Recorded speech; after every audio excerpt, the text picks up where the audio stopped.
Arratsaldeon, buenas tardes. Si os parece, comenzamos esta sesión vespertina, que se va a convertir en nocturna, por el pequeño retraso que hemos acumulado, previsto de alguna manera.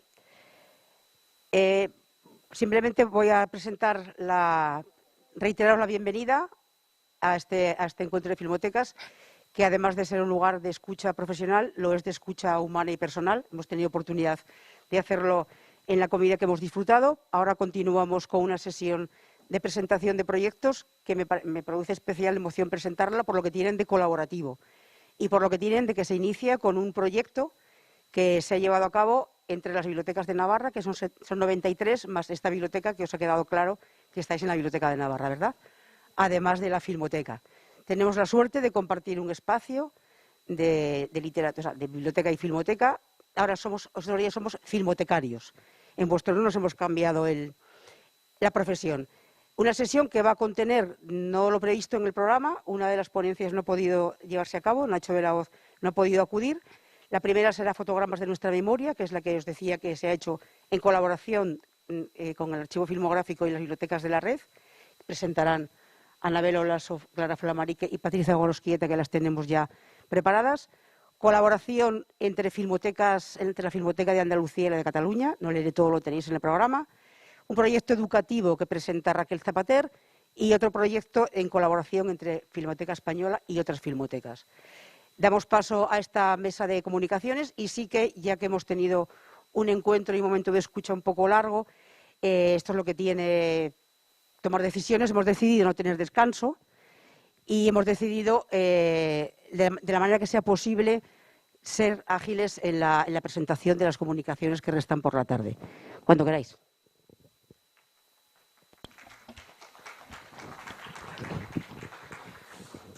Buenas tardes, Arratsaldeon. Desde el área de archivo de la Filmoteca de Navarra hemos emprendido este año una campaña de colaboración con la red de bibliotecas, una campaña permanente denominada Los fotogramas de nuestra memoria, gure oroimenaren fotogramak. El Archivo Filmográfico de Navarra, por situarlo un poco en la escala geológica de las filmotecas del Estado, bueno, ahora hemos cumplido 10 años, justamente hemos podido alcanzar, no sé, igual la pubertad. Ya veis que estamos prácticamente, solo nos gana La Rioja en juventud. O sea que, quiero decir, somos un poquito desconocidos. ¿Qué características tiene nuestro archivo? Pues un fondo modesto, está compuesto por 6.500 documentos, de ellos aproximadamente 3.500 lo son en soporte fotoquímico, y lo que les caracteriza es que la mayoría son de carácter doméstico. Han llegado al archivo por depósitos y donaciones familiares. Entonces, el objetivo de este año 2021 ha sido la difusión.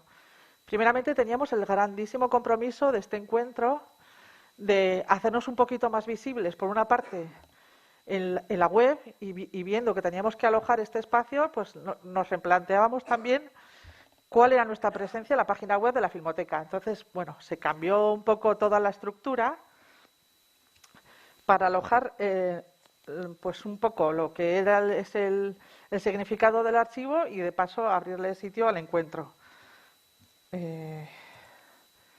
Y por otra parte en el territorio, porque como comentaba, el área de archivo de la Filmoteca está mal y poco conocida. Ahí he puesto unas imágenes.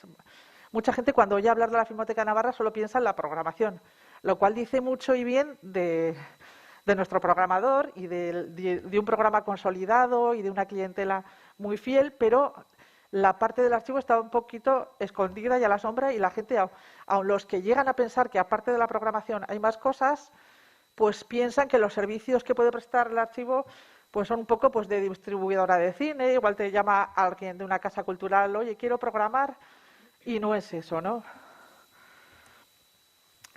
Entonces, uniendo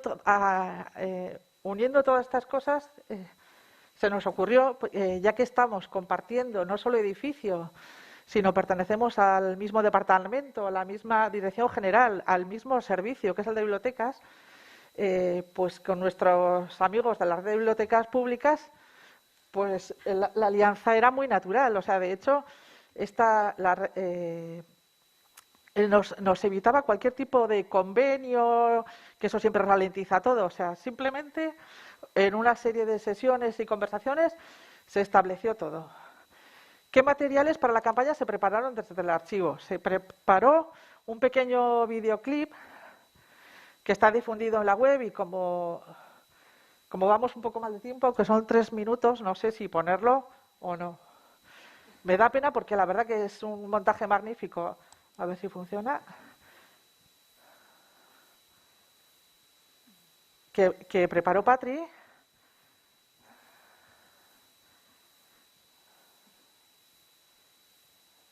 ¿Y esto por qué sale así?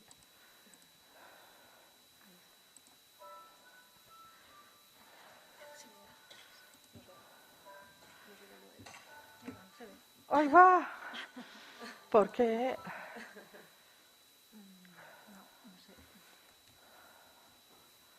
Pues igual porque está la presentación abierta.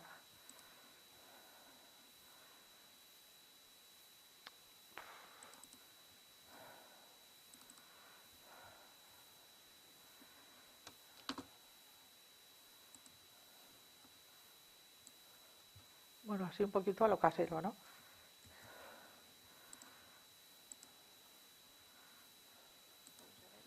No se ve el escritorio. ¿Por qué? Ya, y ahora se va a ver la presentación. Bueno, pues el vídeo lo veis tranquilamente porque está colgado en la web.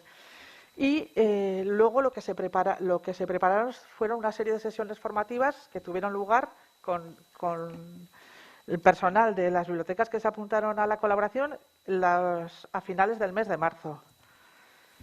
¿Qué otros materiales se prepararon? Un pequeño tríptico informando de la campaña, una infografía y como atrezo una saca. En el archivo filmográfico había un excedente de más de 60 sacas y dijimos, bueno, hoy día que nadie lee los carteles ni nada, nos pareció como muy llamativo plantar una saca en las bibliotecas, ¿no? Por lo menos era una llamada de atención. Y en el camino nos surgieron más alianzas. A cargo de 2 tituladas de la Escuela de Cine Elies Crageta, Elisa Masaro y Juliana Príncipe, se tuvo lugar en Lecumberri el primer encuentro de preservación de archivos domésticos.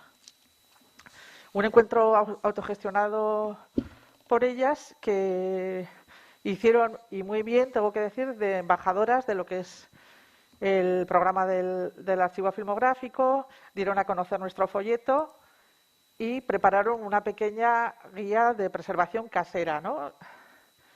Y ahora es el momento en que estamos preparando algo para otro proyecto colaborativo mejor orquestado para el verano del 2022 y que nos parece importante que estas sesiones formativas e informativas al público es una buena elección situarlas en el calendario festivo, porque muchas veces las grabaciones familiares suceden en acontecimientos festivos de las localidades y es también cuando acuden pues familiares, amigos que de pronto pueden decir, pues yo tengo de cuando venía con no sé quién, esto, o sea, es un poco aprovechar esa ocasión.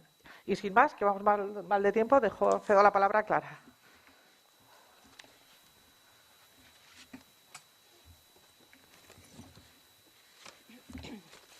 Bueno, buenas tardes, arratsaldeon. Yo os voy a contar un poco para quienes, la mayoría de vosotros y vosotras que venís de fuera y posiblemente no conocéis el sistema bibliotecario de Navarra, os voy a situar un poco en el contexto. El Servicio de Bibliotecas es la estructura organizativa que se encarga de la dirección, organización y gestión del sistema de bibliotecas públicas de Navarra y tiene 2 secciones, la Biblioteca de Navarra y la sección de la red de bibliotecas. Y en todo el conjunto de bibliotecas trabajamos 190 personas. ¿Cómo se distribuyen las bibliotecas en el territorio? Pues podéis ver en la imagen que hay en total 93 bibliotecas que están en 83 localidades y que abarcan, por tanto, al 90% de la población. Es decir, que 9 de cada 10 ciudadanos, ciudadanas, tienen biblioteca en su localidad. Esto sería un poco la distribución de las bibliotecas por zonas. Un dato importante es que Navarra es un territorio predominantemente rural y, por tanto, salvo las 23 bibliotecas de Pamplona y la comarca y las cabeceras de comarca, digamos, la mayor parte están en poblaciones de menos de 5.000 habitantes. 63 bibliotecas están en poblaciones de menos de 5.000 habitantes. Y donde no hay biblioteca, si conocéis la Agenda 2030 de Desarrollo Sostenible de Naciones Unidas, su lema más importante dice no dejar a nadie atrás. Y por eso, bueno, el Gobierno de Navarra se ha alineado con esta agenda y desarrollado un plan de acción para implementarla en todas sus políticas públicas. Y en este contexto se considera que las bibliotecas tienen un papel fundamental tanto en la difusión de la agenda como en el cumplimiento de los ODS. Por eso, en 2019 se puso en marcha la Biblioteca de Ragu, que veis a la izquierda, y en 2022 se pondrá en marcha un nuevo bibliobús. Aquí podemos ver la zona norte, que es la que incluye los servicios bibliotecarios de la Biblioneta de Ragu, y más abajo la zona más despoblada de Tierra Estella, que es la que se va a cubrir a partir de 2022. ¿Qué significan o qué ofrecen o qué son las bibliotecas en el territorio? Pues sobre todo en los municipios más pequeños, la biblioteca es el centro cultural de la localidad. Y además, en muchos casos, es el único centro cultural de la localidad. Bueno, ya sabemos que la biblioteca ofrece libros y otros materiales en préstamo, o un espacio de estudio individual o en grupo, ofrece wifi, acceso a internet, ordenadores. Pero también la biblioteca es un espacio de encuentro ciudadano donde se organizan, facilitan y acogen actividades desde clubes de lectura, charlas, cursos o sesiones de cuentos, por ejemplo, ¿no? Pero algo aún más importante es que la biblioteca es atención individual y cercanía con las personas. Son alianzas con otras entidades del municipio, como el ayuntamiento, centros escolares, colectivos, servicios sociales. Y también, y esto es fundamental, es la que recoge, conserva y difunde la memoria y la historia de la comunidad local.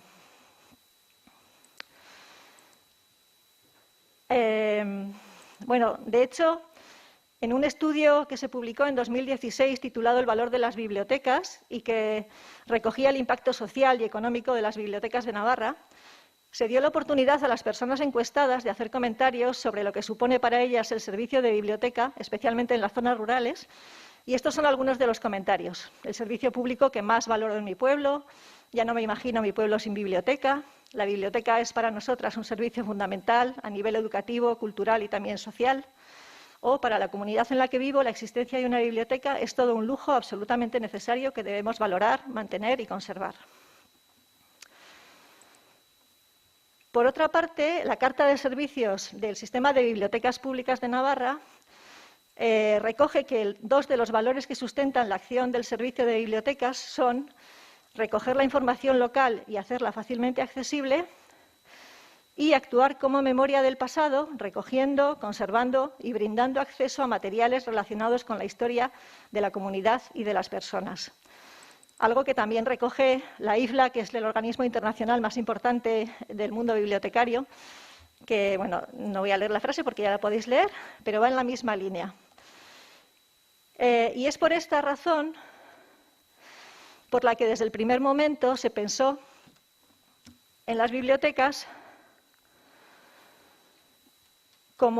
se pensó en que este proyecto iba a ser en colaboración con la red de bibliotecas y por eso se decidió convertir a las bibliotecas públicas en las intermediarias principales entre el archivo filmográfico y la ciudadanía. Como ya ha comentado Anabel, se convocaron una serie de reuniones por zonas, se hicieron en Tudela, Pamplona, Estella y Tafalla, para dar a conocer la campaña al personal bibliotecario e invitarles a participar. De las 93 bibliotecas, 63 se sumaron a la campaña. Como también nos ha enseñado Anabel, este es el tríptico que nos hizo la diseñadora Patri de Blas, en el que se explica de una manera muy visual el procedimiento de entrega de los materiales. Y por terminar, porque le doy paso a Patri para que nos explique cómo es ese procedimiento y cuáles han sido los resultados, simplemente os enseño, bueno, les pedimos a las bibliotecas que nos mandasen fotos de cómo había quedado el choco para la recogida de los materiales y, bueno, pues estas son algunas de las fotos que nos llegaron. Gracias.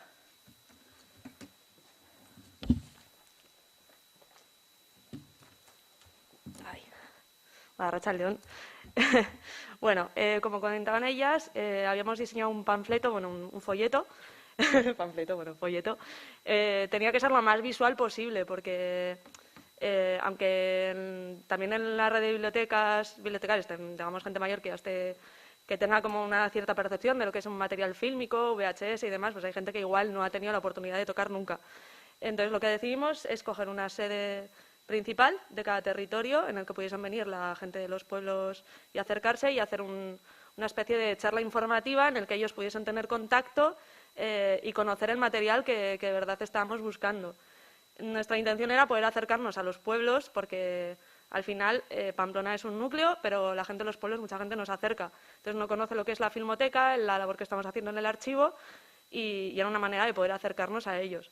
Lo que hicimos en estas charlas fue llevar el material físico, hacer un PowerPoint, presentarles a ellos y en este PowerPoint ellos poder tocar ese material e ir contándoles un poquito lo que estábamos haciendo, qué es el tipo de material que estábamos buscando y qué tenían que decir igual a la gente que se estaba acercando a la hora de informarse en esto.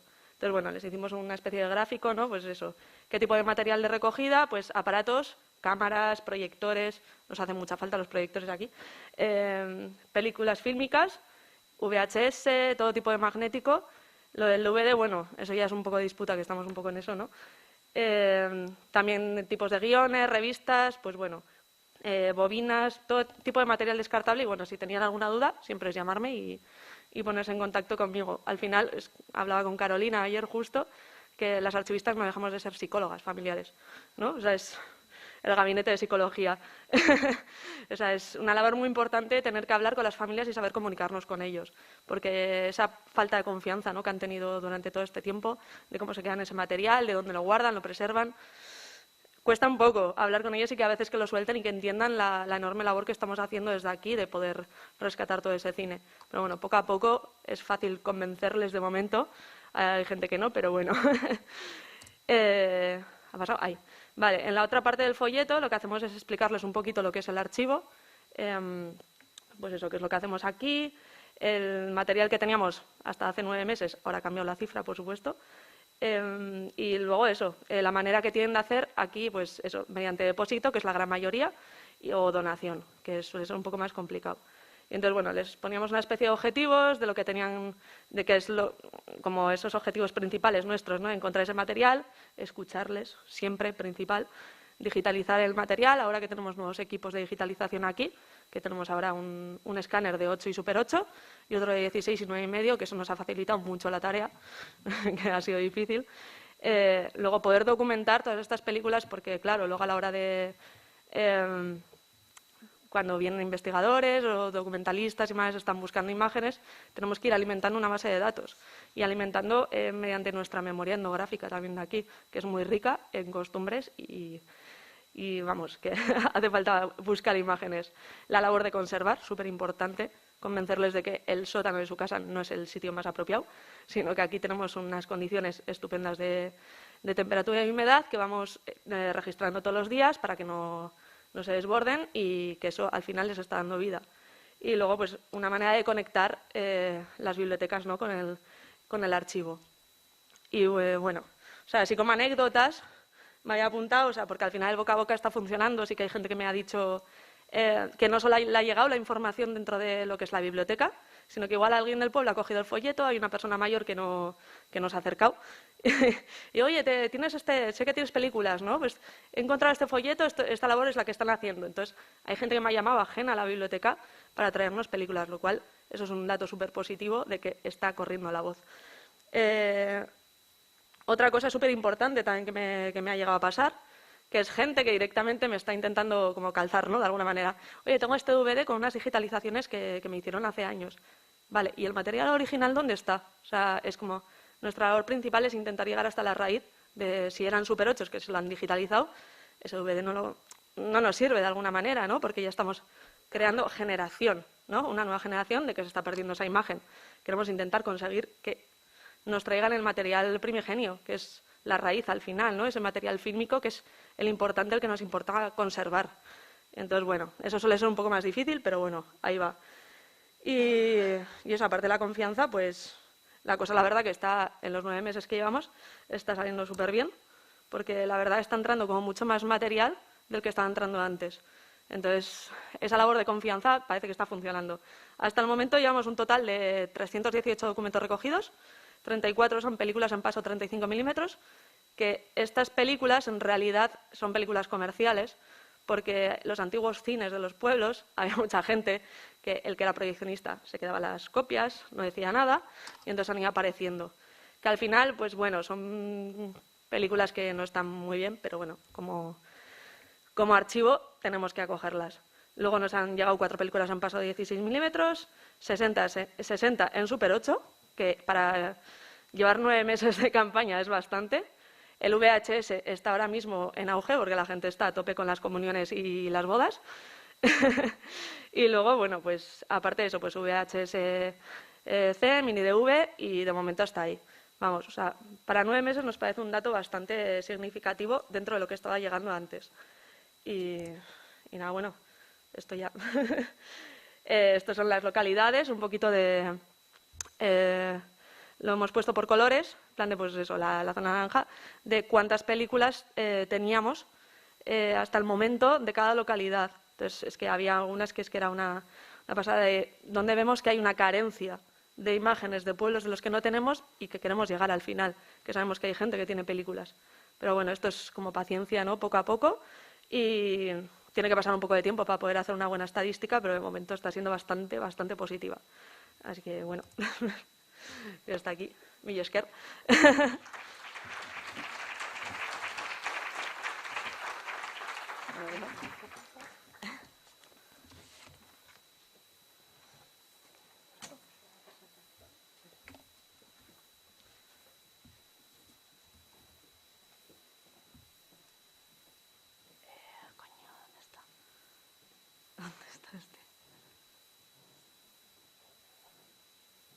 ¿Cuál es este tú? Eso a tomar por el culo. Mira.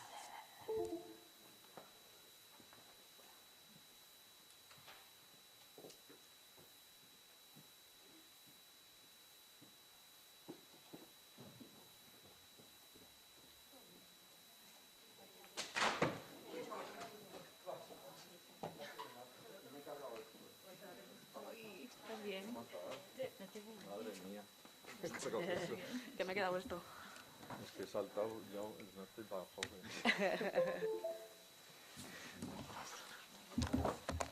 Empezamos. Sí. ¿Cuál era este? No sé dónde he dejado las gafas. Como lo que no se ve.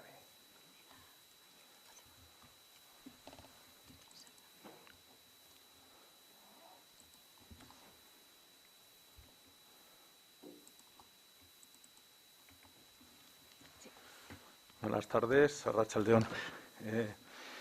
Bueno, vamos a hablar sobre el tema de la colaboración entre filmotecas. Yo creo que es bastante provechoso este tipo de colaboraciones porque, bueno, ahora veremos el resultado de la casualidad que este año han sido 3, nada menos, con la Filmoteca de Cataluña.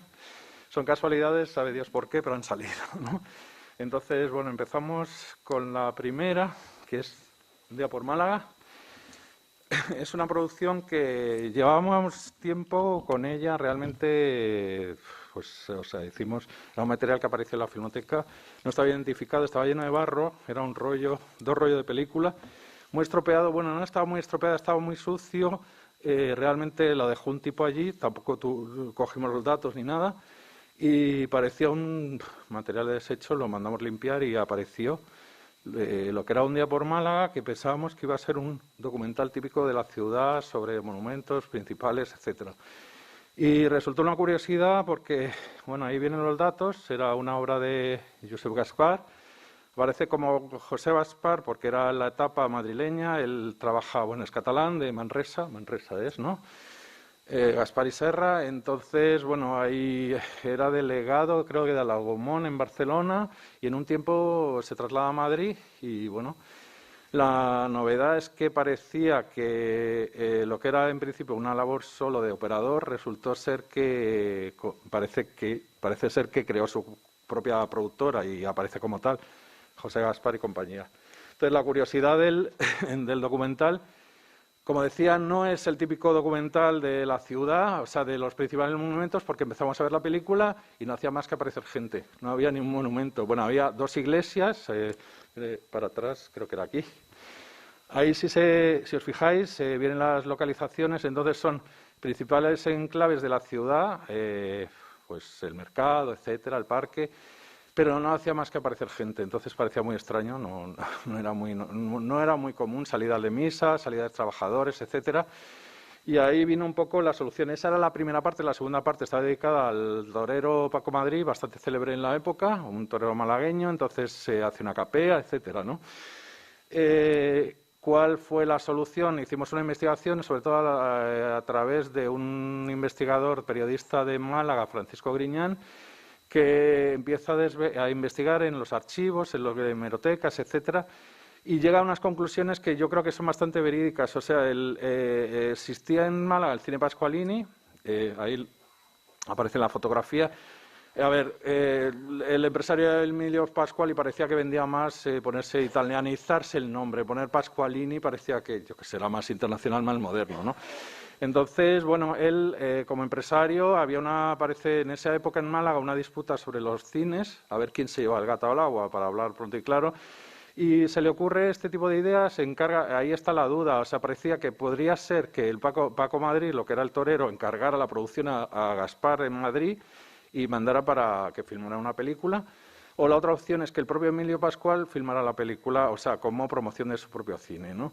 Era más viable la opción de Pascual porque realmente la parte del torero y es gracioso como lo dice Griñán, porque no es muy gloriosa la actuación que hace Paco Madrid en la película, ¿no?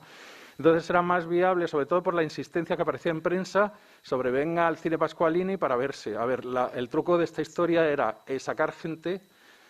Hay antecedentes, no invento nada nuevo, porque en Inglaterra Michael Keaton hacían algo parecido, es decir, filmar a gente para que se fuera a ver al cine. Es decir, venga al cine porque le hemos filmado en la calle. Entonces, creo que había hasta noticias de dónde iban a filmar y la gente iba allí. De hecho, aparecen bastante bien vestidos. Hay en el Paseo de Málaga van apareciendo todos, el tenis club, el mercado, en fin, distintos enclaves. De hecho, hay una escena que es la industria textil malagueña que dice salida de trabajadores de la industria textil malagueña. Y resulta que todos son niños y dices, pero ¿cómo van a estar trabajando todos niños? Y es que, claro, ellos habían hecho el anuncio y los niños están como locos. Hay una escena también que creo que sale un poco después, lo verán. Salida del cine Pascualini, también los niños atolondrados. Está el guardia, está dándolo casi porrazos para que se comporten, ¿no? Entonces, quiero decir que hacían una convocatoria para que la gente fuera allá al cine para verse. Y era una forma de reclamo y vender entradas. Entonces, lo que hicimos en su tiempo, los principios estaban fatal, o sea, hay una muestra, el material, pero se recuperó bastante bien. Y lo que hicimos en el 2009 fue, creo que eso es, un duplicado negativo y se hizo en lo que era en el tiempo, hicimos un telecine analógico y ahí quedó la historia. ¿Qué pasa? Pasan los años y en Filmoteca de Cataluña sabían que existía esta película. Entonces ellos estaban, bueno, esta parte ya la cuenta Rosa, estaban haciendo el homenaje a Gaspar y la proyectamos el pasado. Era una película del año 14 y entraba dentro de su programa. Sí, bueno, gracias. como dice Ramón, estamos contentos de tener este espacio para explicar estas colaboraciones, porque muchas de las colaboraciones, bueno, los archivos colaboramos continuamente y muchas veces las colaboraciones empiezan en encuentros como este, ¿no? En los encuentros es cuando hablamos y juntamos esfuerzos. En este caso, Un día por Málaga, propusimos hacer la parte de la versión digital, porque la película está preservada, el nitrato está también conservado, se conserva y se añadía que este año se hacía una exposición en Manresa sobre pioneros de cine nacidos en Manresa y además estábamos preparando un proyecto también en el que colaboramos todos, que es que será el Proyectamos el Pasado 2, que es esta reunión donde mostramos a historiadores y archiveros lo que se conserva de nuestro cine, ¿no? Y en la época del 10 al 14, que va a ser la próxima sesión, encajaba esta película. Lo que se hizo es, a partir en este caso del nitrato, porque las duplicaciones en la época fotoquímica tienen unas limitaciones que a veces en la captura digital se pueden solucionar, pero estamos hablando de versión digital, de un DCP. Se hizo en el archivo, en este caso en el Centro de Conservación, un encargo, ¿no? Vuestro, Encarni Rus, que hizo el seguimiento del escaneo y la digitalización en las instalaciones de Tarrasa, con el equipo de Tarrasa, con Clara Martín en este caso. Se escaneó el nitrato a 6K, pero overscan, o sea, para capturar el máximo de información y se hizo luego la versión restaurada en 4K, guardando, ¿no?, para las filmotecas participantes, ¿no?, los másters. El problema, sobre todo aquí, el escaneado fue relativamente sencillo. Como decía Ramón, el material presentaba problemas derivados de esta acción del agua. Y fue, sobre todo, establecer qué es lo que se tenía que eliminar y lo que no.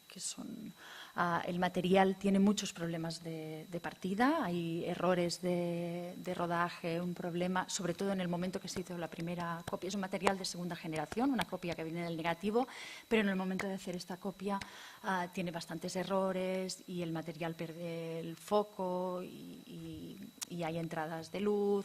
Todo el montaje se hace en cámara y era el trabajo, sobre todo en este material, fue establecer los límites de esta intervención. Es que precisamente hablábamos de esto con Marianne en la comida, o sea, el problema de las generaciones de los nitratos. O sea, quiere decir, hay veces que hacemos la duplicación y luego resulta que el nitrato original da más cantidad, lo hablábamos antes. Bueno, sí, es un cada poco así, caso, ¿no? sí. Esto es el folleto, la salida del cine, digamos, se hizo un folleto sobre la recuperación en su día. El segundo caso fue la industria aceitunera, que es una historia larga. O sea, quiero decir, creo que cada vez que nos veíamos en los congresos, tenemos las aceitunas de Sevilla ahí pendientes de hacer alguna cosa. Ha llegado la ocasión, bueno, finalmente, industria aceitunera recuperada. A ver, el título es Industria aceitunera, pero realmente es la Casa Ibarra. La Casa Ibarra, que muchos conoceréis por el aceite y las aceitunas, ¿no? Pues está en Dos Hermanas. Y de hecho hemos contactado ya con gente de la familia Ibarra, pues a ver, se les quemó un poco la fábrica hace relativamente poco y yo bicheé un poco en la página web y realmente tienen desde los orígenes, ahí viene la fundación, cuando lo hicieron, en 1842. Y lo que sí que tienen como dato es que tuvieron un pabellón en la Exposición Iberoamericana de Sevilla del año 29. Entonces, a ver, parece obvio, creo que la producción es que no es el primer caso que nos pasa. Nos pasó con la industria pecuaria de los Pedroches, muchas industrias radicadas en Andalucía, que hacen un documental para la Exposición de Sevilla. Entonces, bueno, hay una primera parte que son vistas de la ciudad de Sevilla y luego ya se centra en lo que es la producción desde, ahí lo vemos, recogida la aceituna, todo el procesado. Y hay una historia muy curiosa que aparece aquí, bueno, en el siguiente, creo que es. En este, que aunque parezca mentira, o sea, es que parece, cuando lo vi, Digo, hay uno que se dedica a deshuesar las aceitunas y el de al lado tiene pimientos del piquillo. Entonces lo que hace es ir metiendo las aceitunas rellenas de pimiento, ¿no? Está como curioso. Se hizo el duplicado negativo en Iskra el año pasado, fue, ¿no? Efectivamente. Entonces, bueno, por lo menos ya estaba hecho el primer paso, digamos, duplicado de preservación, y lo que quedaba es una copia que gracias a los servicios de la Filmoteca de Cataluña, a la que no llegamos, pues ellos se encargan de hacerlo. Sí, y se hizo, en este caso, se escaneó, porque estaban ya todos los trabajos sobre nitratos en marcha, y en este caso se escaneó el duplicado poliéster, y en la versión digital se han introducido las coloraciones a partir del nitrato que tenía sus teñidos, y es para obtener esta versión digital de CP 4K. Y bueno, la idea es pues hacer algo allí en Sevilla, porque vamos, parece que es una industria local. A ver, hay muchos trabajadores, siempre nos pasó un poco con Fuego en la Sangre, ahora lo contaremos. Estábamos con Marion en Sevilla y tuvimos también la presentación, pasó con una cosa curiosa. Este es el tercero, Fuego en la Sangre, una película de Iquino del año 53. Y bueno, pues igualmente, o sea, es fruto de una colaboración o de unas charlas aquí en este caso creo que fue en el de Murcia. Empezamos a hablar, me comentaban, es decir, una película muy andaluza, aunque sea producción catalana, pero realmente, no sé, es casi un western a la andaluza, y no hablamos de Almería, o sea, no es el caso, pero es como un melodrama, digamos. Hablamos del año 50 y tantos, 53. La novedad, digamos, que el cine español empieza a salir a la calle, o sea, ya dejamos un poco los decorados, la teatralidad de los años 40, y sí que hay escenas curiosas de Sevilla, pues, bueno, aquí yo no sé si he sacado alguna. Sale la propia maestranza, lo que es el Guadalquivir, la calle Betis, etcétera, allí montando a caballo, atar el caballo en la puerta de la maestranza, como tan normal. Pero principalmente el barrio Santa Cruz, etcétera. Hay muchos enclaves dentro de lo que es la ciudad de Sevilla, pero principalmente se centra toda la acción en el Cortijo de Cuarto de Sevilla, que bueno, es histórico, un sitio histórico desde 1400 creo que existe. Hay una ermita, hay una romería, la Virgen de Valme, que allí está en el barrio de Bellavista, y bueno, está centrado principalmente todo en el Cortijo. Lo que nos pasó, pues que había incluso en la proyección que hicimos en el Festival de Sevilla, había familiares que habían vivido allí, entonces estaban como emocionados de un poco revivir esa vida dentro del Cortijo, ¿no?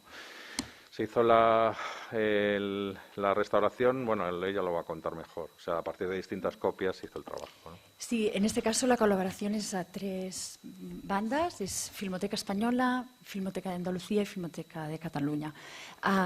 Es también fruto de las inspecciones, en este caso de las inspecciones que se hacen para el inventario de cine español, de esta película de Iquino, de las primeras épocas de Iquino. No se ha localizado el negativo porque se hizo en época nitrato y seguramente bueno, se perdió, o al menos cuando llegó ya al depósito Iquino no sabía dónde estaba el nitrato. Solo quedaba una copia 35 y 3 copias en Filmoteca Española. Y era una película que, bueno, como ha dicho Ramón, muy interesante, muy especial, muy personal de Iquino. A nivel de materiales y a nivel de retos también, para nosotros suponía intentar hacer, no aquí una restauración, porque los materiales están preservados y son en acetato, sino una reconstrucción y intentar una cosa que era un tema pendiente, que es qué hacer cuando de una película tienes que combinar 2 pasos, de 35 a 16, y cómo hacerlo para que el espectador no sufra, o sea, para que sea lo más, o sea, reproducir la película, la proyección, ¿no? Y Fuego en la Sangre era realmente muy difícil porque del 35 falta, o sea, de la versión a reconstruir al 35 le faltan 20 minutos, y estos 20 minutos están entre las 3 copias. Pero están a veces, y aquí el equipo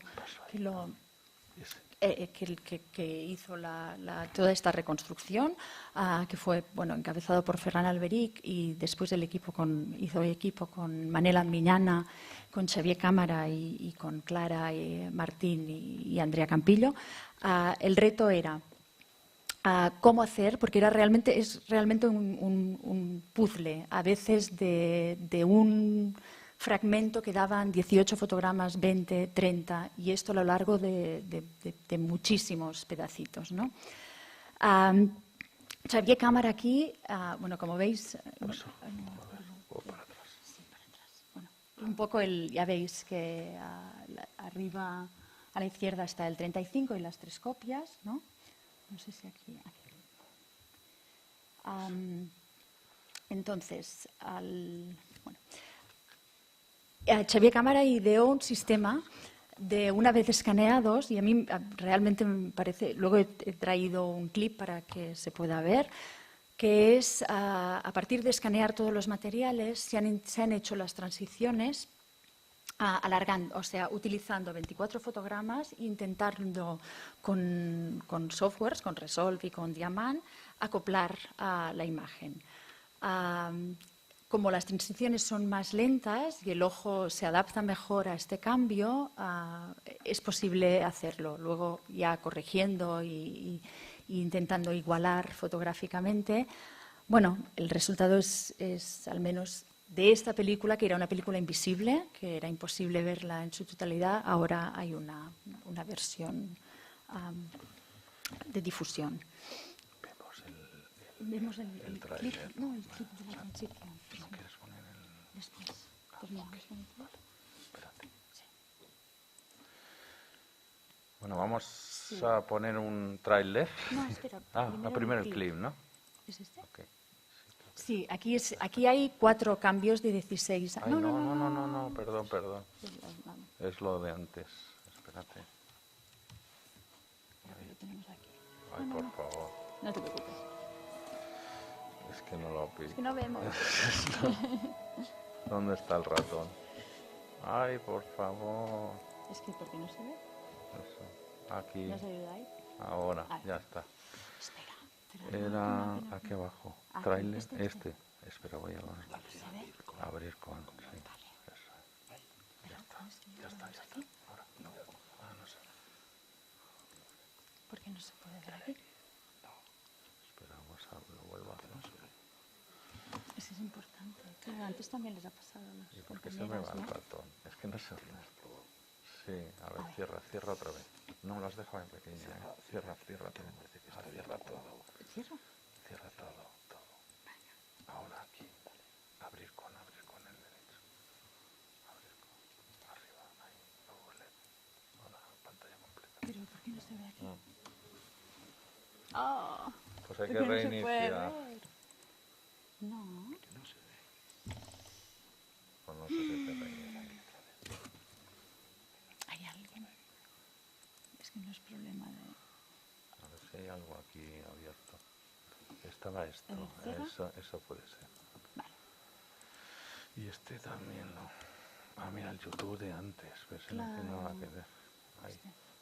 ¿Dónde está el ratón? Es que es eso. No, ahora sí. A ver. Este. Vale, ahora.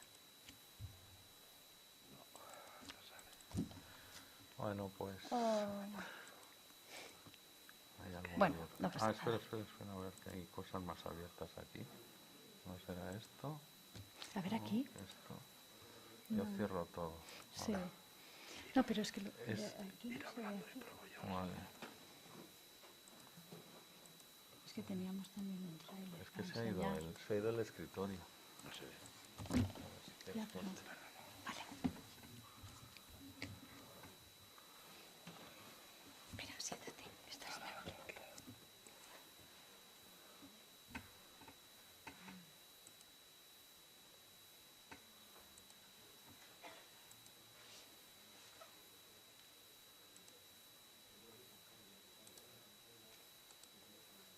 Que se ha ido el escritorio. El problema es que... Claro, que no...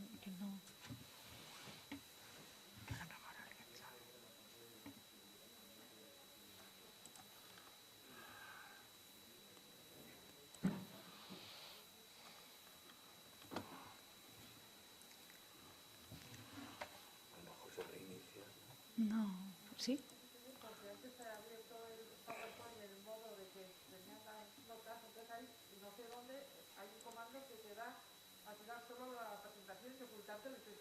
Ah, pero ahora lo hemos apagado. Y si lo reinicia, a lo mejor. Por eso No, es reiniciar a lo mejor. sí. Pero Sí, ya hemos salido. Pero estamos gastando tiempo, ¿no? Ok.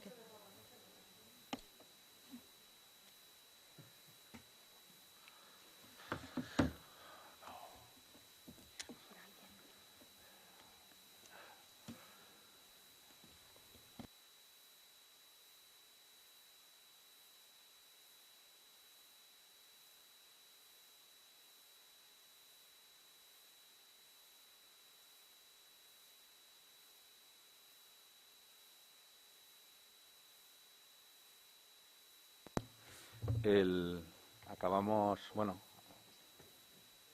el trabajo creo que lo comentó Mariona en Sevilla, porque a lo mejor la gente tampoco era muy consciente, el público.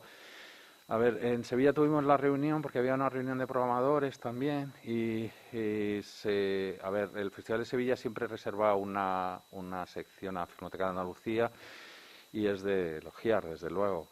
Lo que es cierto que, a ver, el entorno es de un festival. Entonces, todavía es algo por resolver, o sea, lo que es yo qué sé, la posición de una filmoteca dentro de un festival. Es minoritaria, pero bueno, como supongo que debe ser por el tema de que un festival va por otro camino, ¿no? Por el tema de las novedades. Pero bueno, como quiero decir, o sea, había un espacio para la Filmoteca de Andalucía y eran un multicines y bueno, efectivamente hay una oferta enorme y el público, hombre, hubo gente, yo creo que no estuvo mal para lo que, pero quizá eso es también plantear lo que sería la presencia de las filmotecas dentro de la producción de la oferta de los festivales. En este caso implicaba bastante al tema local y ya os digo que tuvimos esa reciprocidad, o sea, de decir, bueno, pues si lo hubiéramos sabido, porque había gente del barrio, entonces dijeron, ¿sabes? Si lo hubieran sabido, lo voy a poner en Facebook cuando lo vais a volver a poner, pero siempre es como a posteriori, ¿no? Pero qué duda cabe que, bueno, una producción española, en blanco y negro, dentro de un festival de cine europeo como Sevilla, pues, no sé, queda un poco relegado. Lo que sí que recalco, Mariona, y creo que eso muchas veces, que era un trabajo, eso lo sabrá contar Rosa mejor, que fue un trabajo de 2 años, una cosa así, ¿no? Y yo creo que la gente no es muy consciente de lo que cuesta sacar una película en condiciones. Bueno, ya lo puedo decir, no sé. Sí, bueno, es nuestro día a día, ¿no? A veces... Pero que no es un trabajo fácil, o sea, que no es inmediato. No, en este caso sí, ha sido un trabajo de un rompecabezas, que, bueno, por eso... Sobre todo en comparación de las copias, me imagino, ¿no? Lo de los materiales, o sea, ver qué parte cogemos de cada sitio, o no sí. sé. No, pero me imagino que yo lo hablábamos, hay muchos materiales de cine español que se conservan en copias incompletas en 16 y que muchas veces no nos atrevemos a empezar trabajos y tenemos que combinar 35 y 16 y bueno, son estas herramientas que, bueno, hoy no es el momento, pero que sí que lo podemos compartir porque al final ha sido el trabajo este de Xavi, Cámara y Ferran Alberic. Ha sido, bueno, son mucho tiempo y ensayando un sistema que yo creo que el resultado es muy bueno y que puede servir para otros, porque al final... Y bueno, yo ahora que tengo un momento, no lo sé, si esta tarde creo que es la proyección, es que aportaban una película que es El encierro del 29 y, vamos, voy a pedir disculpas porque realmente el material estaba hecho caldo, hecho mixtos, y entonces... ahí verán, bueno, que la imagen es que era imposible estabilizar el cuadro. Vamos, yo tampoco me metí en tema de postproducción porque realmente no daba buen resultado, distorsionaba mucho la imagen y ya lo vais a ver cómo estaba al principio, ¿no? Digo, por aclararlo un poco. Y luego la otra, que tampoco está completa porque es la papelera española, era un nitrato que teníamos ahí un poco pendiente de trabajo. Son creo que unos 9-10 minutos, pero también está incompleta. Entonces, a la hora de plantearnos esa reconstrucción, es decir, reproducción, o sea, digamos, de salvar lo que quedaba, porque era la descomposición iba creciendo, entonces era decir, bueno, salvemos lo que quede, ¿no? Y entonces ya veréis que está sin fin porque, vamos, es el material que se ha podido conservar. Y bueno, parece que lo vamos a tener que dejar para otro día. Era un tráiler muy bonito, que estaba muy bien de la película, pero es que es una pena porque de verdad que está muy bien. Pero...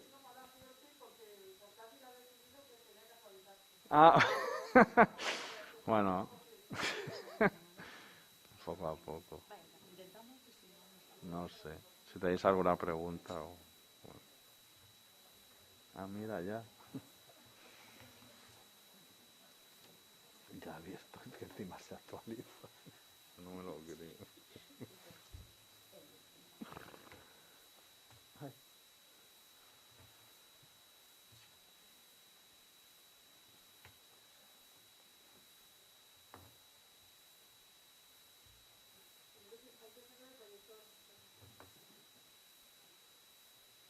No es el problema, es que las siguientes tampoco pueden, ¿no?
Hola, buenas tardes.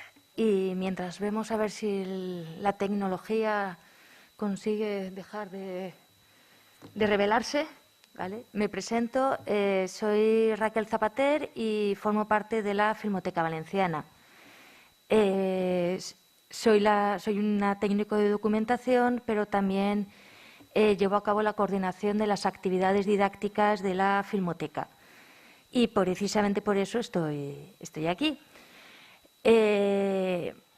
La Filmoteca comenzó en el año 2016 a tener una programación ya regulada y ya anual durante el curso escolar de distintos tipos de actividades, ¿de acuerdo? Pues, por ejemplo, lo normal, que son proyecciones de clásicos, talleres colaborativos, por ejemplo, porque también realizamos un proyecto en colaboración con el Human Fest en relación a realizar un cortometraje cooperativo entre distintos centros escolares en relación a los derechos humanos, por ejemplo, y, como no, considerábamos que teníamos que incluir en nuestra oferta didáctica alguna actividad relacionada con, con las filmotecas, propiamente dicho, ¿no?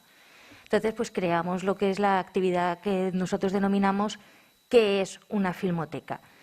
Y esta es la primera actividad en la que incluimos dentro de nuestro programa, en relación principalmente a los trabajos que realizamos nosotros, explicarles a los chavales para qué servimos, para qué estamos aquí, ¿no? Algo, por ejemplo, que comentaba esta mañana Marina Capa, en relación al hecho de que la sociedad no sabe que existimos o que no conoce muy bien nuestro trabajo, por ejemplo. Entonces, pues consideramos desde Filmoteca Valenciana que es importante que los chavales conozcan esta parte, ¿no? Esta parte nuestra. Dentro de esa sesión, pues incluimos, como he comentado antes, pues distinto tipo de materiales. Y uno, por ejemplo, de los que incluimos precisamente son el cine amateur o los familiares, pequeñas secuencias. Con posterioridad, en el año 2018, participamos en un evento de consellería que se denominaba Edusionat amb les Arts, Edusionate con las artes, en la que se hacía una reunión con profesores en colaboración con el área de formación de la consellería, para que los profesores tuvieran acceso a diferente tipo de actividades de innovación relacionadas con las artes, pues ya fueran teatro, danza, plástica, literatura y, como no, audiovisual. Y el área de audiovisual, pues Filmoteca Valenciana fue la encargada de realizar el proyecto. Ese proyecto lo denominamos como contar historias con historias ya contadas. Nuestra intención fue dar a conocer a los docentes participantes las posibilidades que ofrecía la técnica de metraje encontrado. No lo voy a pronunciar en inglés porque se me da fatal, ¿vale? Pero creo que sabéis más o menos a lo que me refiero. Entonces se les planteó el reto de, con pequeñas secuencias muy cortos, muy pequeños, de distinto material de archivo, tanto de cine primitivo como de películas de ficción y también de familiares y de cine inédito, que realizaran en grupo distinta tipología de obras. Pues llegaron a realizar desde falsos documentales a videoclips y a documental histórico también. Como curiosidad de indicar que justo uno de los fragmentos que aparecía en este taller, que estaba sacado de una película que es Valencia Protectora de la Infancia, de Maximiliano Tous, del año 1928, si no me equivoco, comentaba que su suegro podía ser uno de los niños que salía en la pantalla, porque había estado en el centro de la beneficencia, que era precisamente las imágenes que casualmente habíamos seleccionado para el taller. La experiencia fue muy interesante porque los profesores, claro, solo veían el punto de vista de trabajar el audiovisual en el aula desde un punto de vista creativo, desde un punto de vista de coger la cámara y ponerme a grabar.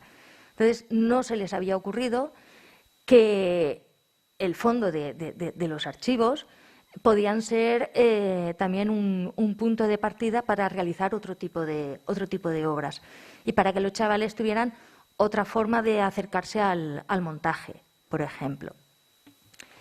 Luego ya en el 2019, estoy contando un poco la historia para situarnos, ¿vale? En el 2019 yo realicé una visita a Filmoteca de Cataluña, precisamente, para hablar con su área educativa. En aquel momento estaba Noemi Sass, y para conocer una actividad que llevaban a cabo en ese momento relacionada con el franquismo y con la guerra civil. Era una actividad en la que utilizaban material documental del archivo y voluntarios del Museo de Historia acudían a la sala a hablar con los chavales sobre esos momentos que veían en el documental para contar su experiencia.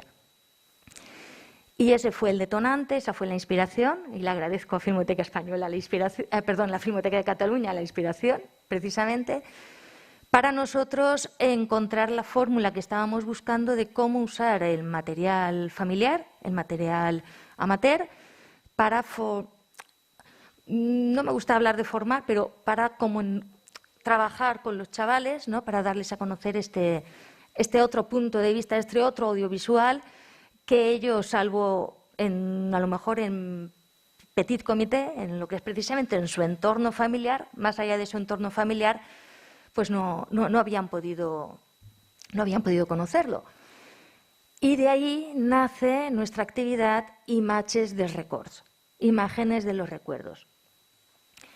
Imágenes de los Recuerdos es una actividad en que elaboramos en colaboración con el Archivo Fílmico y en la que participan voluntarios de la Asociación Amics de la Naurant, que es una asociación de la Universidad de Valencia, de personas mayores, de gente mayor.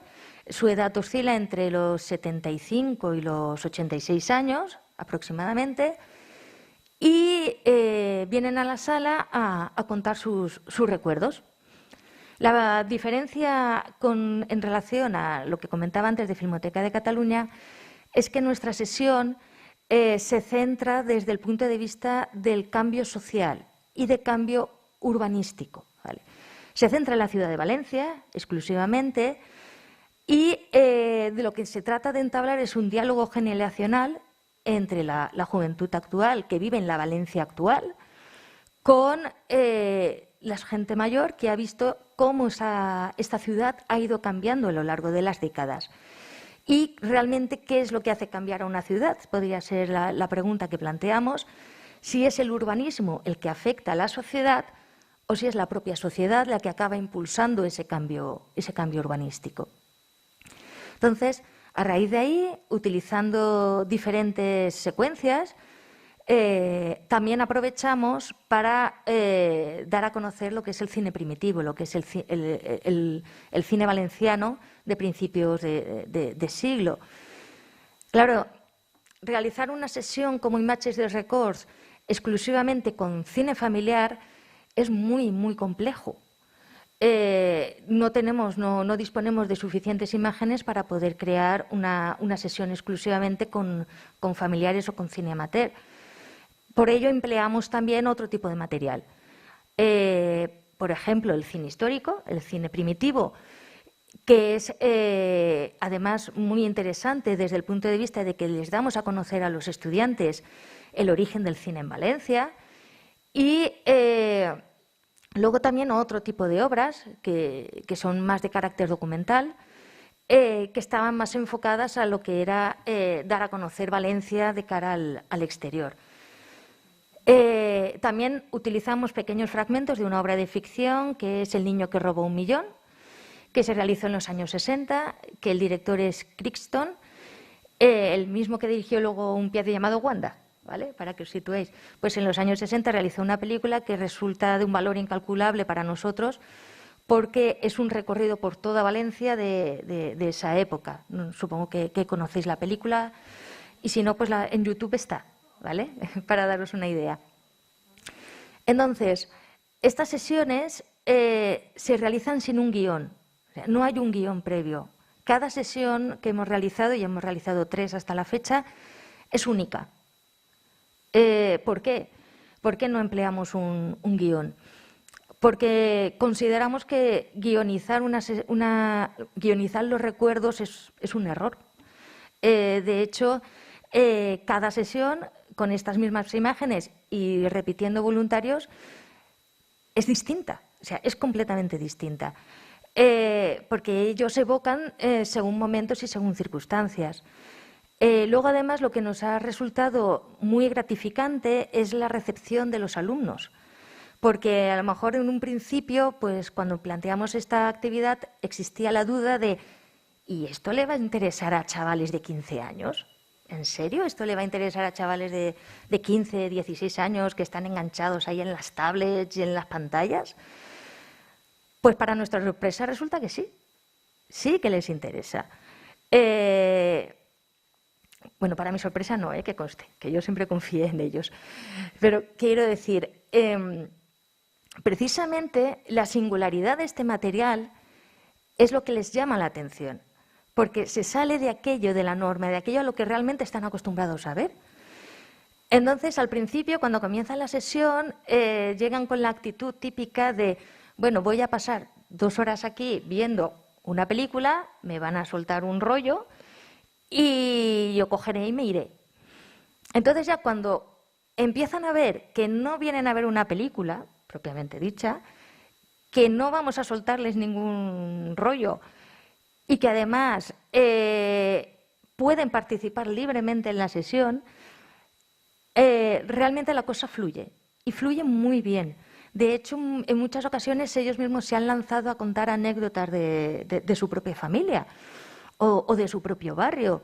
Y entonces se entabla ese diálogo que nosotros íbamos buscando y realmente hace la sesión, en unas ocasiones, con 2 horas se nos ha quedado hasta corta.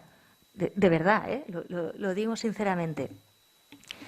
Entonces, esta experiencia que planteamos de imágenes de los recuerdos tiene relación también con otros aspectos que han salido esta mañana, que yo me estaba fijando y estaba dando cuenta, pues esa dicotomía de historia del cine o historia, por ejemplo, que se ha planteado antes.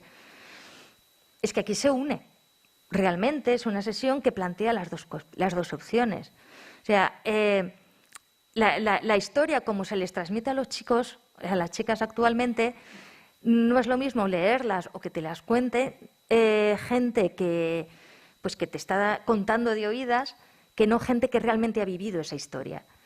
De las distintas secuencias que sacamos en el proyecto, aparte de cine, de lo que os he comentado, de cine primitivo, pues por ejemplo sacamos de familiares, pues está la Nevada de Valencia, la nevada que hubo en los años 50, cómo salió gente pues vemos imágenes de chicas en unos jardines muy famosos de Valencia, que son los viveros, todos nevados, jugando a tirarse bolas de nieve, por ejemplo, a comerse la nieve delante de la pantalla.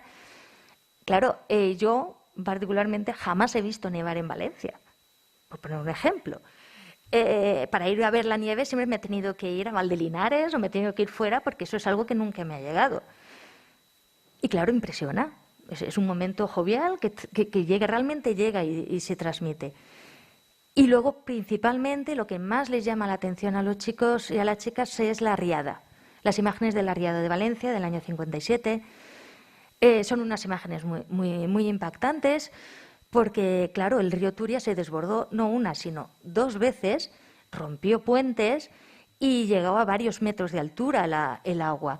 Entonces, que gente que vivió ese momento transmite a los chicos el olor, porque el olor no se transmite con las imágenes, pero ellos sí lo transmiten con la palabra. El olor a barro, el olor a humedad, el olor a podredumbre que envolvió la ciudad durante todo ese tiempo, realmente impresiona. Y claro, eso que te cuentan en clase de que en Valencia hubo una riada en el año 57, de pronto te encuentras en una sala como esta, viendo esas imágenes potentes y además contándola con gente que realmente vivió el momento, hace que todo fluya. No puedo explicarlo de otra manera. Realmente fluye. Otras imágenes que tenemos pues son las fallas, sin ir más lejos, o sea, las fallas de Valencia. Pues familias vestidas de fallera, los niños saludando a la cámara, los vestidos, por ejemplo, han cambiado mucho. Resulta muy curioso ver cómo en los años 60 las falleras iban con la falda casi por la rodilla y con unos escotes que enseñaban más de lo que nos podemos imaginar, y ahora, por ejemplo, son de lo más recatadas en Valencia, las falleras, por poneros un ejemplo, ¿no? Entonces son estos pequeños detalles, estas pequeñas cosas que les llama mucho la atención. Y luego hay otra parte importante que también hemos visto, y es el hecho de que ellos están acostumbrados, quien tiene la fortuna de que tiene a alguien de su familia o algún conocido que tiene alguna grabación de Super 8, que ya sabemos que eso tampoco es tan fácil, pues ellos lo viven y además te lo dicen así, diciendo, es que esto son las batallas del abuelo, es que esto a mí no...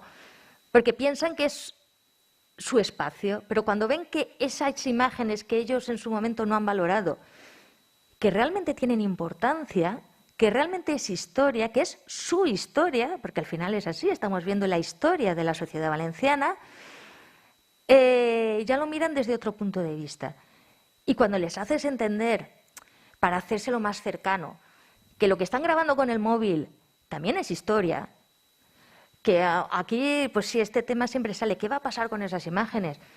Pues bueno, es que estamos hablando de imágenes de hace 50 años o 60. Pues dentro de 50 o 60 años, las imágenes que se están grabando con el móvil vamos a tener que ver qué pasa, porque están grabando la evolución de una sociedad, ni más ni menos. Cuando se lo planteas desde ese punto de vista, su percepción sobre este material viejo cambia. Y de hecho nos hemos encontrado con chavales que después de la sesión se han acercado para preguntarnos por esto, cómo se hace llegar las películas, qué pasa con estas películas. Con lo cual estamos muy orgullosos porque hemos conseguido encender la chispa, ya no solo de formar a espectadores, sino de formar a conservadores. Que esa parte a lo mejor tampoco la trabajamos lo que deberíamos de trabajarla.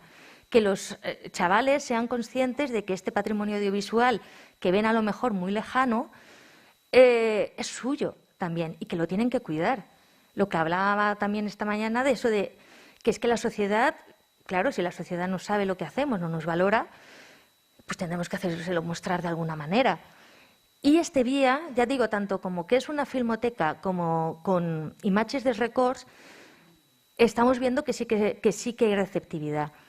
La media de estudiantes que tenemos en la sesión de Imatges dels Records está entre 90 y 100, en una sala de que no llegamos a 200 butacas, para que os hagáis una idea.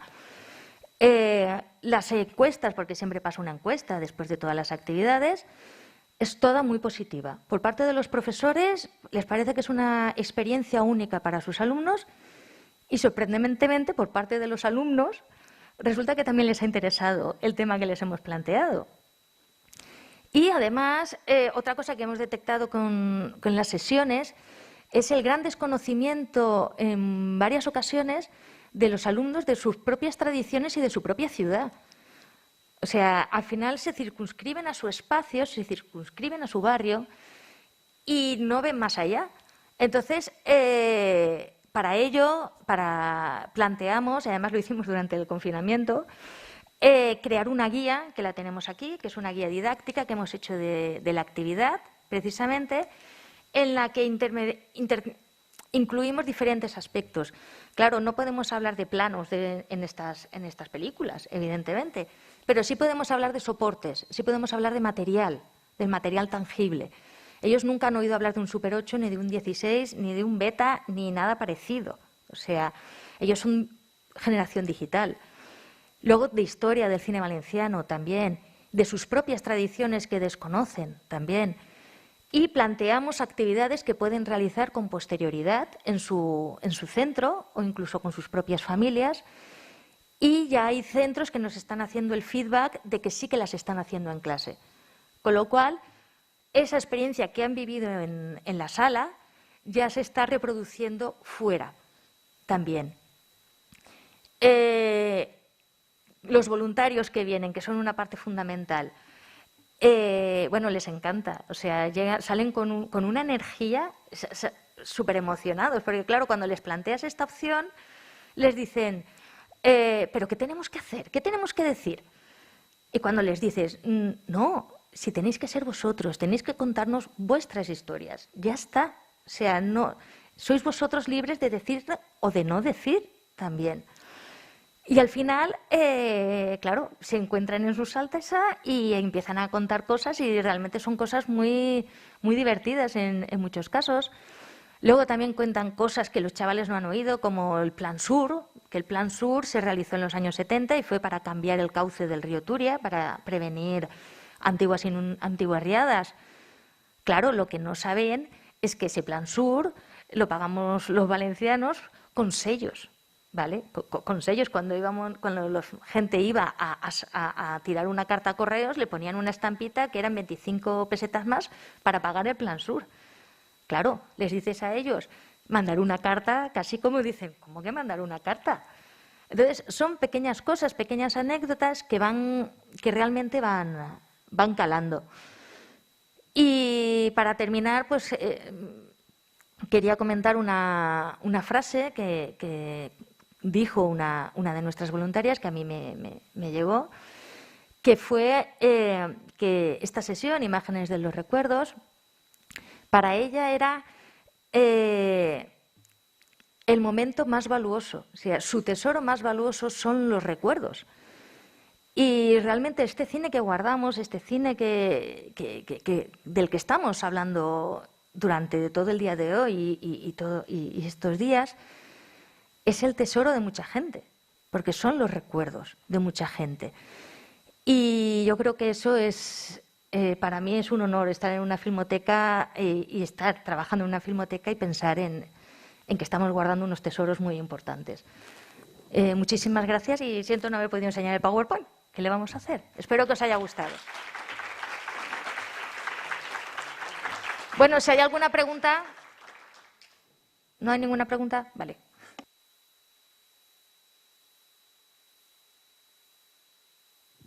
A ver, parece que nos han hechizado un poco. Vamos a hacer una parada técnica obligada. Muchas gracias por haber aguantado la presentación, digamos, haber hecho la exposición sin el auxilio del PowerPoint, pero no sabemos qué ha pasado. Al actualizarse el equipo se ha descontrolado todo.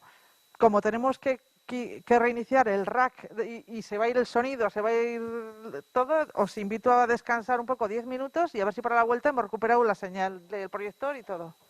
Gracias.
Con una vale.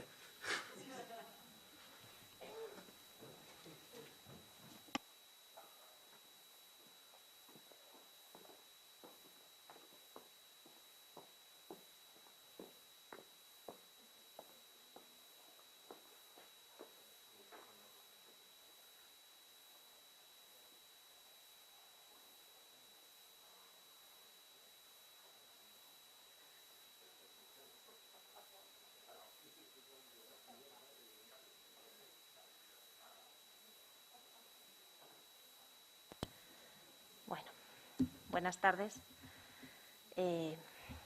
Reitero el agradecimiento a Filmoteca de Navarra por organizar esta reunión en situaciones tan complicadas y en momentos tan difíciles para todos. Muchísimas gracias por la acogida y por la organización. Yo aviso que también tengo 2 vídeos. No sé si explotará o no. Intentaré hacerlo lo más cariñosamente posible. Los proyectos que hemos traído para presentar aquí, no hay tiempo material para presentarlos de una manera más profunda y con más detalles técnicos, pero sí que nos parecía interesante reivindicar aquí el trabajo que desde el último encuentro de filmotecas en el que participamos todos hemos desarrollado con otras filmotecas. Han sido proyectos en colaboración que en muchos casos estaban iniciados desde hacía muchos años y que nos han permitido, quizá porque la situación nos ha hecho cambiar los modos, los tiempos, las formas de trabajo, adaptarnos y retomar algunos de esos proyectos que ya estaban iniciados y que no habíamos encontrado el tiempo suficiente o la manera para poder terminarlos de forma adecuada. Quiero decir con esto que las presentaciones que aquí se van a hacer son 4 proyectos. Ha habido más filmotecas con las que hemos colaborado en estos tiempos difíciles y es fruto esta presentación del proyecto de todos los equipos de estas filmotecas y de algunos investigadores o especialistas que se han sumado a nuestros proyectos de conservación-restauración. El primero que voy a presentar es Un perro andaluz, una vez más un perro andaluz, Luis Buñuel, 1929. ¿Por qué otra vez el perro andaluz? Este proyecto lo iniciamos en Filmoteca Española en el año 99, hace ya mucho tiempo, con motivo del centenario de Luis Buñuel. Fue un proyecto en el que en aquel momento el equipo que trabajaba en Filmoteca se dio cuenta que no existían materiales completos de la película. En este momento, en el 2019, vuelve a haber una posibilidad de retomar, de finalizar y de dar otro enfoque a ese proyecto en colaboración con la Cinemateca Francesa, con los derechohabientes de la película, Le Grand Film Classique, y con una posibilidad y oportunidad que nos ofrece el marco de una financiación europea. ¿Cuál es el punto de partida?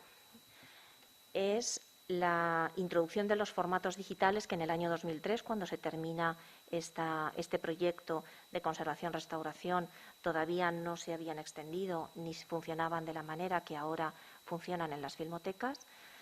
Ese proyecto se terminó y se presentó en la conmemoración del 50 aniversario de Filmoteca Española. La dirección técnica era de Ferran Alberic, que también, en este caso, ha asesorado técnicamente y ha hecho el seguimiento de todo el proceso junto con los equipos de las filmotecas, de las 2 filmotecas. También había una razón importante, nueva documentación que entonces existía, pero a la que no se tuvo acceso en aquella época. Ha aparecido, es documentación de archivo que nos permite completar e identificar mejor los tiempos, las músicas y las cadencias que iban asociadas a la película en su estreno. Y, como decía, la oportunidad que nos permitía abordar desde un punto de vista financiero este proyecto con la conmemoración del European Year of Cultural Heritage del Parlamento Europeo, con una iniciativa de un programa que es el Creative Europe Media Program, a través del cual presentamos la propuesta conjuntamente, las 3 instituciones en 2019, en abril de 2019, y fue concedido el proyecto. Este programa, va dirigido a impulsar la difusión de la cultura audiovisual en formatos digitales y, por tanto, era muy importante también producir formatos que fueran abordables desde un punto de vista de difusión. Bueno, los objetivos que planteamos en el proyecto era esa restauración de aquel internegativo que fue producto del proyecto de conservación-restauración del año 2003, recuperar una digitalización de calidad y también del nitrato francés, con una digitalización 4K que en aquel momento, lógicamente, no se hizo. Elaborar también una copia de preservación en soporte poliéster en 35 milímetros y elaborar esas versiones de difusión en DCP, inicialmente con los subtítulos en inglés y en español, pero estos azares del destino y de la Unión Europea nos obligaron a hacerlo en las 24 lenguas de la Unión Europea. Y así están los subtítulos. En cuanto a la restauración de la imagen, en cuanto a la digitalización, mejor dicho, de la imagen, el respeto absoluto a ese original de la mejor manera posible, con todos los defectos posibles, como podéis apreciar, que pudiera haber en la grabación, en el rodaje, y esos elementos de cámara que se pueden apreciar, o evitando los recortes de los fotogramas que se habían producido en versiones anteriores. Sabéis que la versión más conocida es la de 1960, la más difundida, y que al incluir una sonorización cercenaba una parte de los fotogramas que se difundieron en aquel momento. En este caso lo que hemos hecho es recuperar y mantener los formatos originales, contando tanto con el internegativo como con el nitrato de la Cinemateca Francesa. Por otra parte, las cuestiones de archivo han sido también muy importantes. Las nuevas documentaciones que han aparecido, se publicó en 2018 este libro sobre la correspondencia escogida de Luis Buñuel, y en esta publicación aparece una carta que Luis Buñuel dirige a Corpus Barga, que es un escritor que en aquel momento dirige un cineclub y difunde y presenta esta película en 1929. Buñuel no puede asistir a esa presentación, pero sí que le recomienda que la proyección se realice muy despacio. Por otro lado, una investigación relacionada con los catálogos de las cámaras con las que se grabaron las películas nos han llevado, y esto ha sido un proyecto, una investigación en la que ha profundizado mucho Ferran Alberic y ha llegado a estas conclusiones, que nos han permitido adaptar un poco mejor la velocidad a aquello que ya se pensaba en 2003 en el proyecto con el resto de filmotecas, pero que no se introdujo. Ya se vio entonces que la velocidad de la película no podía ser 24 imágenes por segundo, y como consenso entre todas las cinematecas que participaron en aquel proyecto, que fueron la Cinemateca Francesa, la Cinemateca Real de Bélgica, el MoMA de Nueva York y las versiones de la película conservamos en la Filmoteca Española, procedentes de los cineclubs de la época. La grabación, el rodaje de la película se hizo con dos cámaras. Una de ellas, la Parvo para las imágenes, los planos fijos, y la EIMO para los planos en movimiento. Y aquí se vio que la cámara que se había utilizado en el rodaje de esta película había introducido unas novedades tecnológicas que permitían ajustar mejor la velocidad.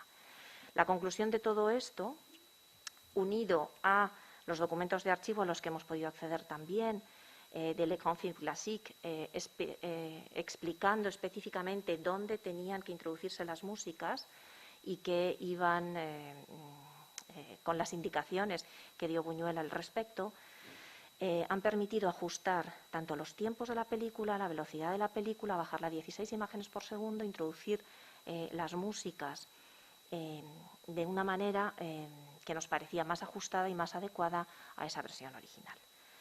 Y por esta razón, otra vez, por todas estas razones, otra vez volvimos a trabajar con Un perro andaluz. El segundo proyecto, y casi va por orden cronológico, es El jefe político, André Hudon, 1925, Es un proyecto que se inicia hace casi tantos años como el de Un perro andaluz, con el archivo de sonido e imagen de la Filmoteca Mallorquina. Es un proyecto de restauración y recuperación que organizamos a través de un convenio para abordar el tratamiento del soporte nitrato que se conserva de la película, el jefe político, y propiedad de ambas instituciones que se complementan entre sí, y definir los criterios de conservación, de custodia de los materiales resultantes y su difusión. Es esta una película muy compleja y que durante muchos años se fue dejando y se fue pautando la participación, la finalización de este proyecto por las dificultades que tenía al encontrarse incompleta. Es una película que inicialmente se localiza en Canarias, que compra la Filmoteca Balear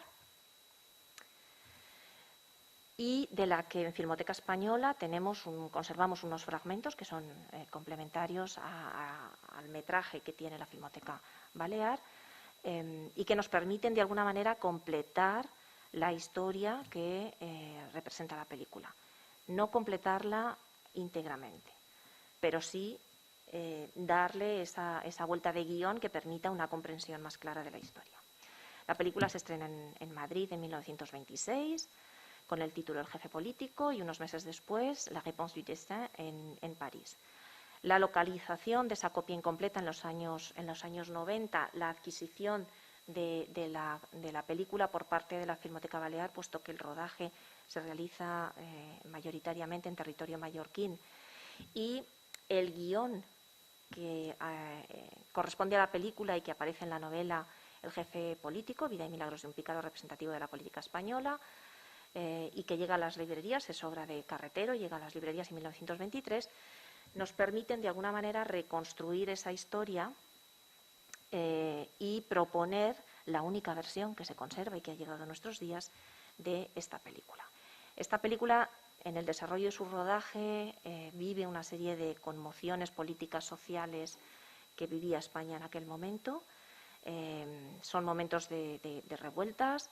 En la grabación, el desarrollo de la película se traslada de la Castilla que aparece en el guión de la novela a Baleares, y es por eso que en 1924, en pleno rodaje, se propone otro nombre, otro título para la película, El hombre de Baleares, y en el que aparece un giro cinematográfico que no aparece en el guión, en la novela, y es la introducción de una pandemia, cuyas imágenes son rodadas en Buñola, como podéis apreciar. La historia va de corrupción política, de protesta social y los efectos devastadores de esa pandemia.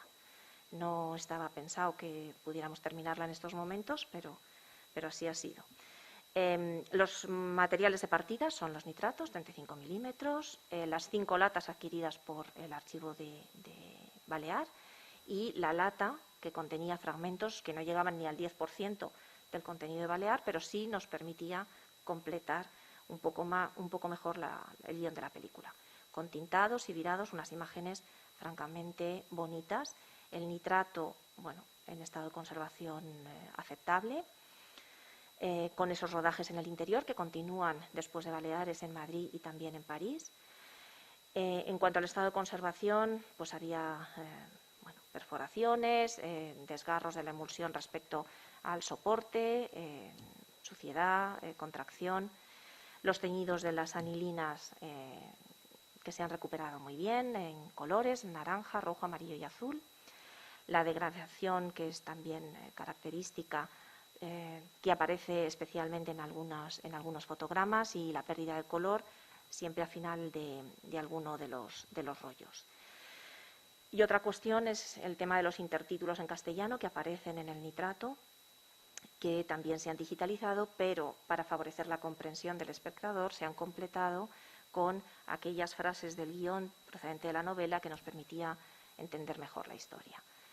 En cuanto a la restauración física, pues se hizo la intervención respecto a las perforaciones, los empalmes de celo, las características también, la sustitución y eliminación de aquellos elementos que estaban dificultando una buena conservación de los materiales, Y respecto a la restauración digital, pues se digitalizaron los brutos en 4K, se hizo una restauración digital, estabilización y telanaje, muy leve restauración digital. Y, por último, se añadió una versión, una música de Miquel Brunet, que además también es de Bañola y lo hizo especialmente bien, una elección muy acertada respecto a la música que acompaña a esta película. El tercer caso que traemos hoy es Gigantes y Cabezudos, es una colaboración con la Filmoteca de Zaragoza. Es una película que Ana Márquez Sanz nos propone en el marco de una conmemoración de Miguel Fleta. Y aquí es donde viene un pequeño vídeo del antes y el después de la restauración.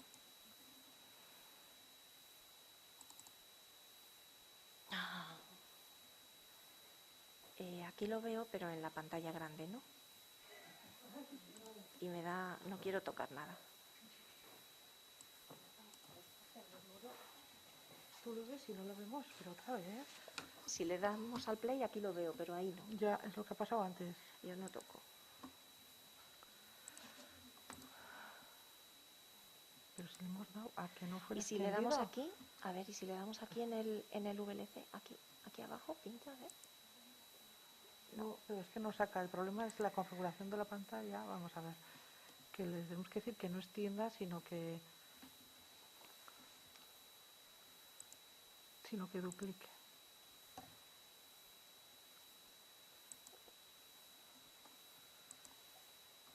Ay, sí, gracias. Qué bien. Bien, bueno. Es simplemente para ilustrar un poquito el proceso de intervención en esta película. En el CCR, en Filmoteca Española, conservamos una copia del nitrato propiedad de la Filmoteca de Zaragoza, depositada en nuestro voltio. Es blanco y negro con teñidos. Son 8 rollos, de los cuales el rollo 6 no existe, había desaparecido. El estado de conservación de la película no era bueno, el nivel de contracción está entre 1 y 1,3%. Tienen empalmes, piquetes, faltan algunas imágenes, la emulsión está desprendida y, sobre todo, hay graves dificultades con ese rollo 6 que nosotros sí conservamos en Filmoteca Española, producto de un proyecto que ya se hizo hace unos años y que se encargó a los laboratorios Madrid Film en 1982, un duplicado en acetato de todo ese nitrato de esa película. Estamos viendo aquí estos primeros rollos que proceden del nitrato de la Filmoteca de Zaragoza, ya intervenidos, estabilizados.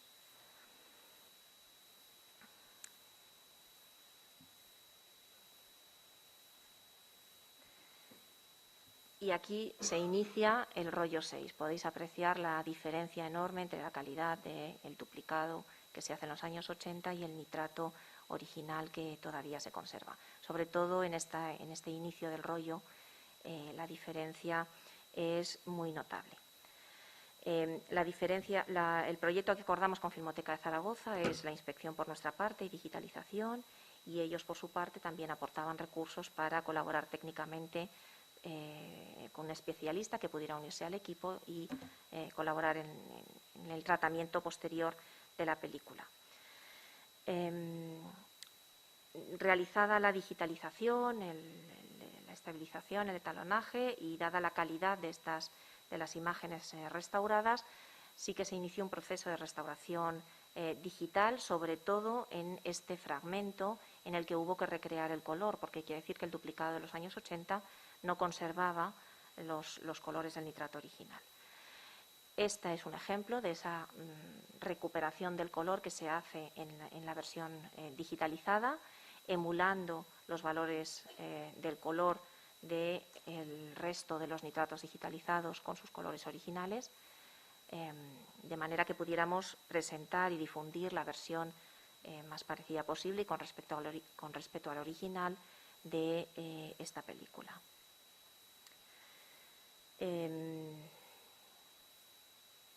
La recuperación del color, como veis, es relevante.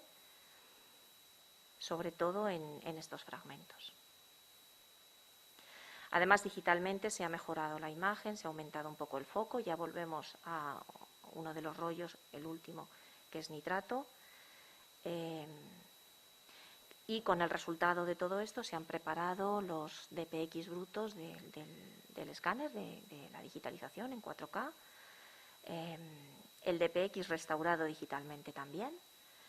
El DFP para una versión restaurada para difusión de los materiales con el coloreado correspondiente de la versión restaurada.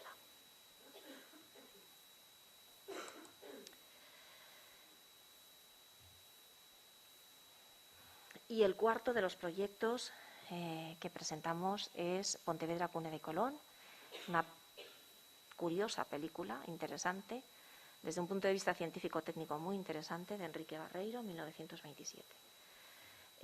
Este proyecto se lleva a cabo con la Filmoteca de Galicia, con objeto de definir las actuaciones y compromisos para investigación y conservación y también restauración digital de los únicos materiales en soporte nitrato que se conservan de la obra cinematográfica de Enrique Barreiro, depositada en la Filmoteca de Galicia por la propia familia, y difundir su uso. Son una cantidad ingente de materiales. Enrique Barreiro es un personaje francamente interesante, es hijo de un fotógrafo que se inicia en la fotografía y que investiga las teorías del color y cómo reproducir el color, primero en fotografía y después en cine. Durante toda su vida, y estamos hablando de los años 20, 30, 40, sigue investigando y formulando patentes que permitieran recoger las obras cinematográficas con sus colores de la mejor manera posible y con la mejor calidad posible. El Fondo Barreiro, que conserva, que es propiedad de la Filmoteca de Galicia, se compone de todos estos rollos que son muestra, de los cuales solamente 4 corresponden a la película de la que vamos a hablar hoy. El resto corresponden a pruebas, intentos, negativos, positivos, copias, fruto de las diferentes patentes que a lo largo de su vida presenta. Centrándonos específicamente en la película que hemos trabajado, que es Pontevedra Cune de Colón. Bueno, la historia que presenta la película es una película básicamente documental que defiende el origen gallego de Cristóbal Colón, al hilo de una serie de historiadores que en la época defienden su nacimiento allí, haciendo una emulación de los paisajes que recoge la película con paisajes que se pueden correlacionar con otros en América. La cuestión respecto a la película, que se presenta en 1927 con gran éxito, según recogen las crónicas periodísticas, de las bonitas imágenes de los paisajes gallegos representadas con todos sus colores, tanto del mar como los paisajes, como los niños bañándose. Hace unas descripciones muy gráficas de la calidad del color de las imágenes que se presentaron. Aprovechando también estos momentos, ya hay alguna publicación relacionada con Enrique Barreiro que ya recogía la existencia de algunas de sus patentes. Nos dirigimos a la oficina de patentes, que nos mandó también, supongo que fruto del encierro, estaban digitalizando a gran velocidad y estaban justo en los años 20 que a nosotros nos interesaba. Nos enviaron las patentes que él presentó y defendió tanto en el 25 como en el 27, relacionadas con el desarrollo de estos equipos que permitían la reproducción, la grabación y reproducción de las imágenes en color. Porque ¿qué sucedía con los negativos que teníamos en Filmoteca? Los habíamos digitalizado, pero no habíamos conseguido nunca reproducir esta película en color.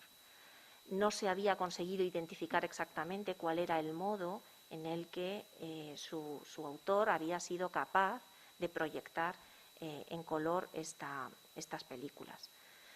El estudio de las patentes, la recuperación, el estudio de las patentes y la recuperación de la interpretación que él que se podía hacer respecto a las teorías del color que él conocía y algunas menciona, y en la descripción que aparecía en las memorias de estas patentes, nos permitió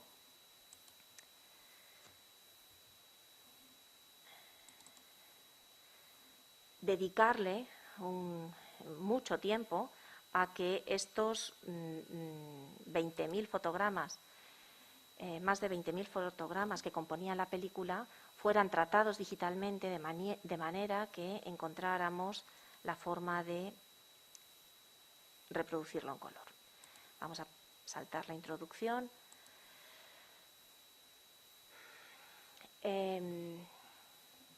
Básicamente nos encontrábamos parejas de fotogramas que, aunque parecían en blanco y negro y con una cierta diferencia de unos respecto a otros, en realidad, en algunos casos, tenían estas referencias de color que podemos ver en este caso.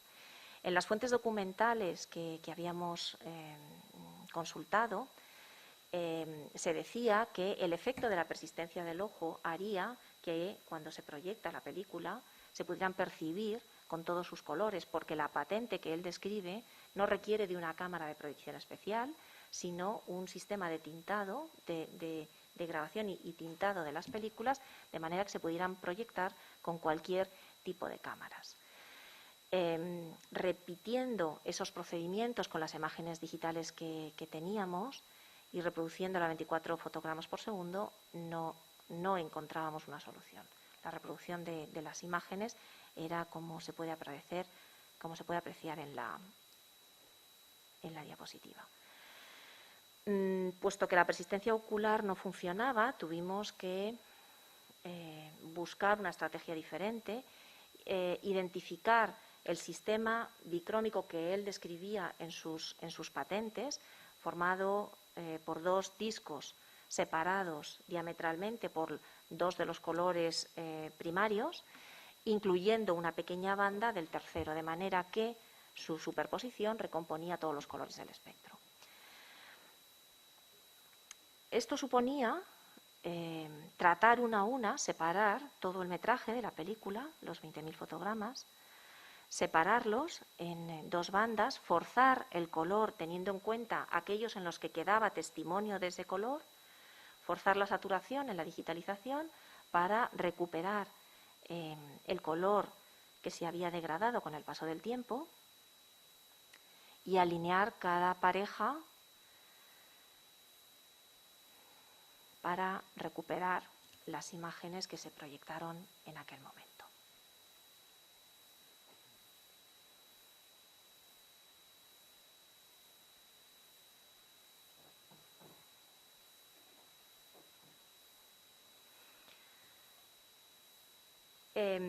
Esto daba un problema de velocidad, lógicamente. Al superponer las parejas de fotogramas, la duración de la película se reducía a la mitad.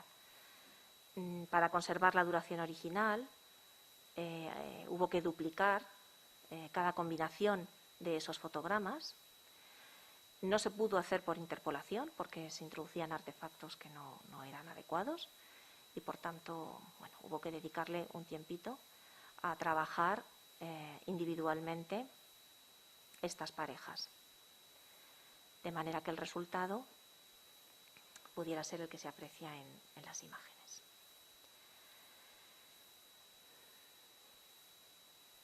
En una imagen estática como esta, el resultado funcionaba, la técnica que habíamos utilizado funcionaba, pero en las imágenes en movimiento, como os he dicho, eran la superposición de parejas de fotogramas, no funcionaba tan bien, porque ese desplazamiento producía estas imágenes, lógicamente. Esto requería que se trataran de forma específica para encajar adecuadamente los fotogramas, cada uno con el siguiente, superponerlos y eliminar ese efecto borroso que se producía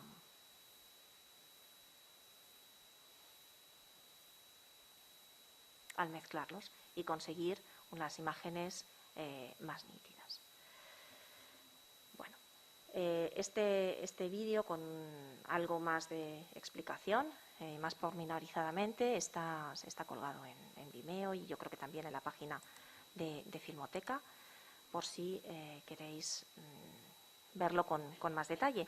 Y estos todos son 4 de los muchos proyectos que hemos hecho, como digo, con especialistas, con otras filmotecas, con todos los equipos trabajando entre todos los departamentos para superar esta situación, aprovechar en la medida de lo posible la posibilidad de hacer cosas importantes y no solo urgentes y obtener unos resultados que ya en estos 4 casos están finalizados. Y nada más, muchas gracias.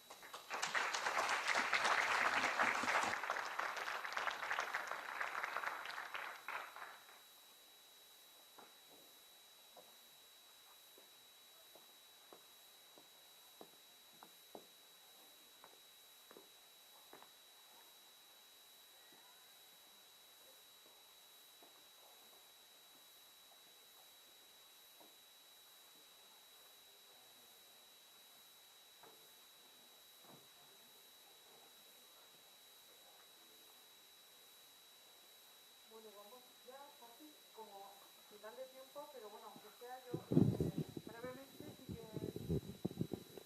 que nos quedan por...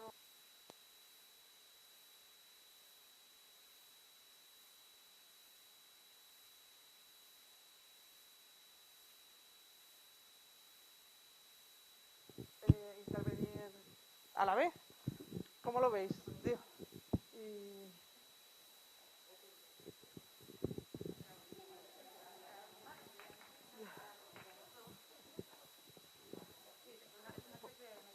Por eso, ¿no? Entonces, pasáis con cosecha, bueno, ahí tenéis los micros.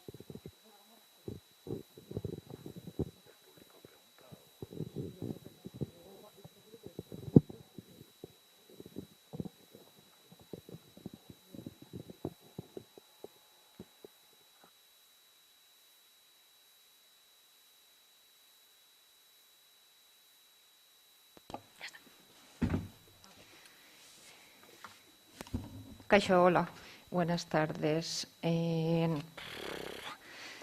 No os vamos a aburrir, queda muy poco tiempo, debemos estar cansados todos, así que brevemente las iniciativas de la Filmoteca de Valencia para el tiempo de pandemia ha sido un poquito, vamos a ver qué podemos hacer con lo que tenemos. A ver, perdón. Aquí.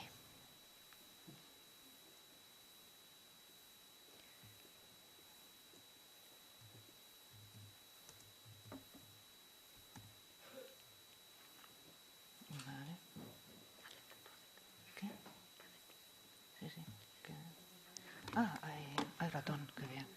Sí. Vale. Bueno, nada más que nos confinan y pasado el shock inicial que nos dejó pues, varios días así, ¿qué hacemos ahora? Nos damos cuenta que el usuario sigue teniendo hambre de contenidos y entonces Gabinete de Crisis, el Instituto Valencià de Cultura, que es donde se inscribe la Filmoteca, empieza a tomar decisiones. El Instituto Valencià de Cultura, la Filmoteca, como os digo, está inscrita, lleva también teatro, música y danza. Entonces, cada una de estas áreas empieza a pensar un poco, vamos a ver cómo lo hacemos para seguir nutriendo la ansia consumidora de cultura de nuestros usuarios. Entonces,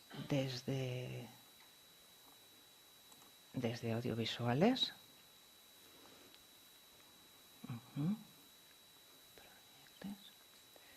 aquí. Lanzamos 3 iniciativas.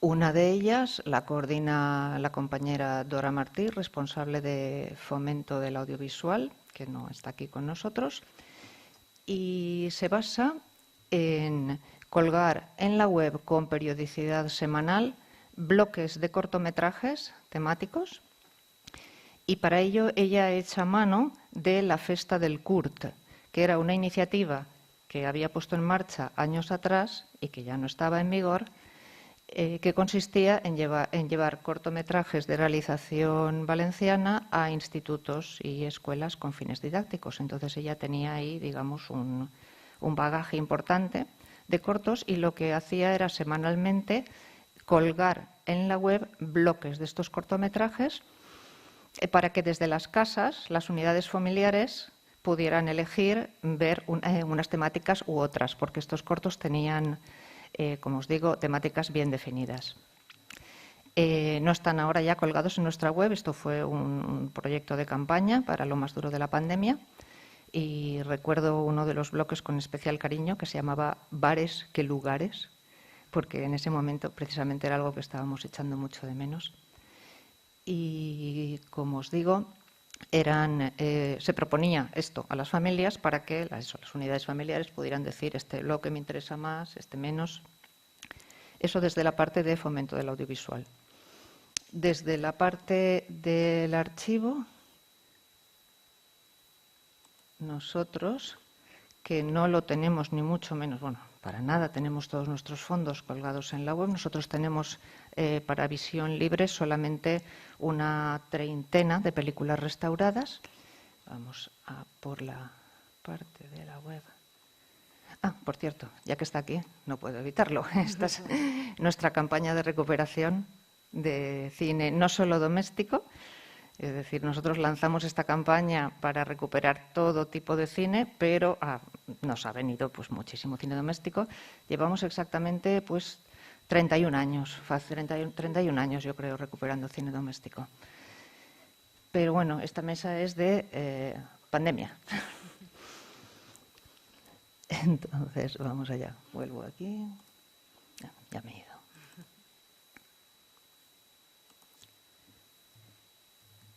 Lo que hacemos es coger las películas que tenemos en Vimeo y cada semana, a través de la web, hacer una propuesta. Esta semana te proponemos esta película de patrimonio, y hacíamos un pequeño texto que lo hacía irresistible el visionado, o sea, lo tenías que ver, sí o sí. Todas estas películas, como os digo, eran películas de patrimonio, y entonces para un público joven, muy joven, igual no eran demasiado atractivas. Entonces decimos, pues bueno, vamos a ir más allá. Y lanzamos Intromissions. Intromissions es una iniciativa que se nos ocurre para difundir ya no nuestras películas de patrimonio, sino cine más moderno que custodiamos en la Filmoteca. Cine que puede llegar a estos públicos que ahora mismo consumen por otras vías. Consistía en pedirle a profesionales del audiovisual valenciano, directoras, productores, guionistas, distribuidores, compositores de bandas sonoras, animadores, pedirles a profesionales del audiovisual valenciano, todo esto en lo más duro de la pandemia, que en su casa se grabaran a sí mismos con el móvil durante un máximo de 3 minutos, comentando una película que hubieran elegido ellos de nuestros archivos, con la que mantuvieran una relación personal especial. Es decir, no que me guste esta película, sino desde lo más íntimo, en estos momentos tan duros, elijo esta película porque, y de esa manera transmitirlo al usuario de un modo, como os digo, muy, muy directo, muy de corazón a corazón.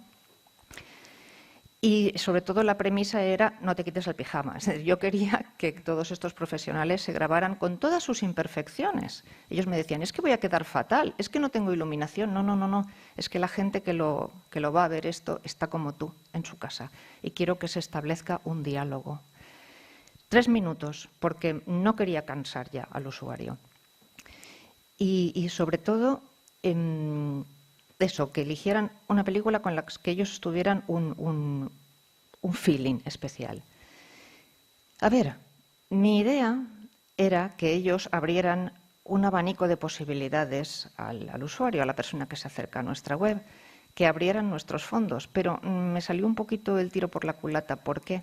Porque el 90% de las personas, son 18 profesionales del audiovisual los que presentan estos 3 minutitos de intromisiones, porque cada uno eligió la película que había hecho. Entonces, quitando Arcadi Valiente, que es el músico que nos pone la música en las películas mudas y que comentó Los 4 jinetes del Apocalipsis de Rex Ingram, todo el resto hablaba de su libro, ¿no? Digamos, de su película. Bien, no me quejo, fue una experiencia.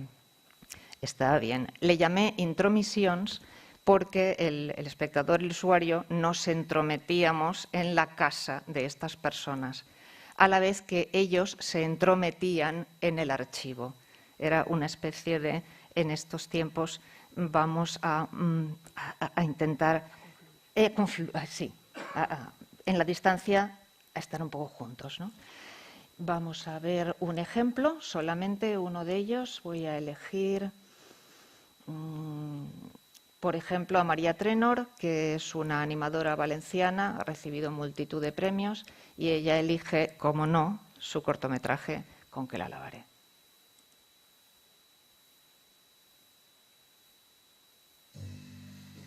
¿Cómo lo hago más grande? Así.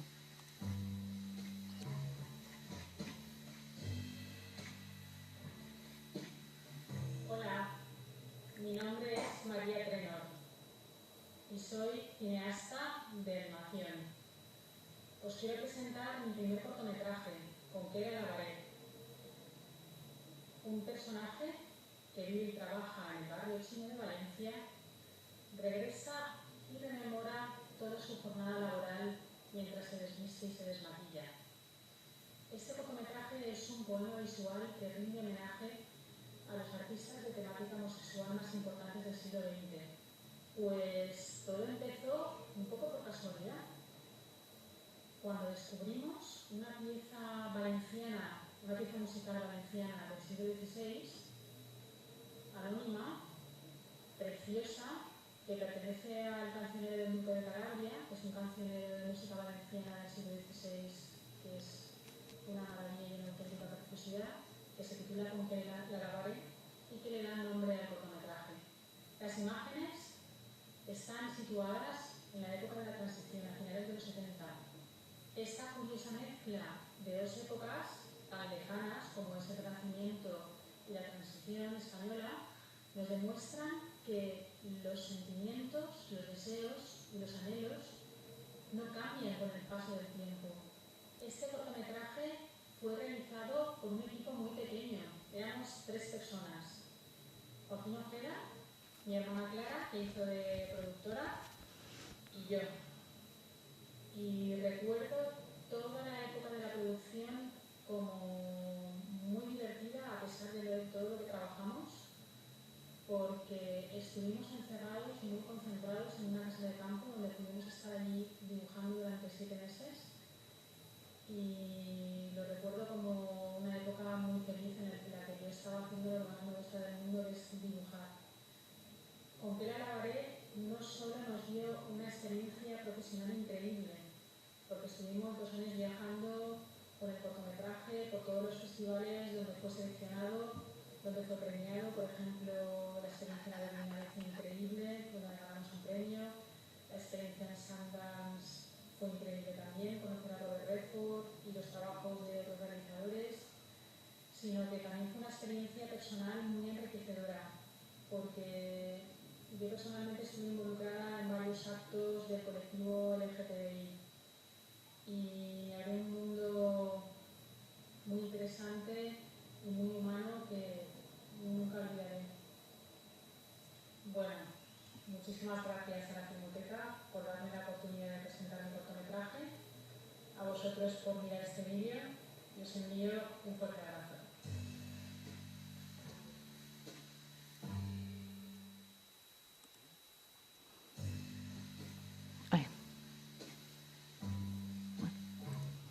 Y así 17 profesionales más del audiovisual valenciano, entre los que, como os he comentado, figuraban pues, directoras, productores, directoras de fotografía, maquilladoras, documentalistas.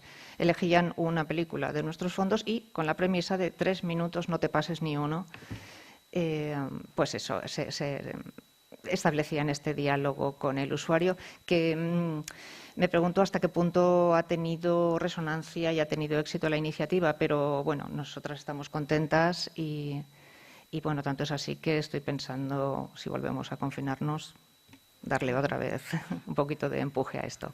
No será preciso confinarse, ¿no? Podemos darle empuje igual. No, porque ya no tiene entonces el rollo de la intimidad del hogar y esto. Tenemos que pensar ahí qué vuelta le damos a eso. Entonces, creo que los compañeros de Filmoteca Española tenían una iniciativa a más gran escala que se llamaba Flores, ¿cómo era? Eso es, pero aquello estaba muchísimo más currado, creo que duraba 1 hora cada intervención, ¿verdad? Bueno, ahora lo van a explicar. Es que tendrían que estar aquí con nosotras, ¿no? ¿O qué? No sé, pero no sé por qué no están.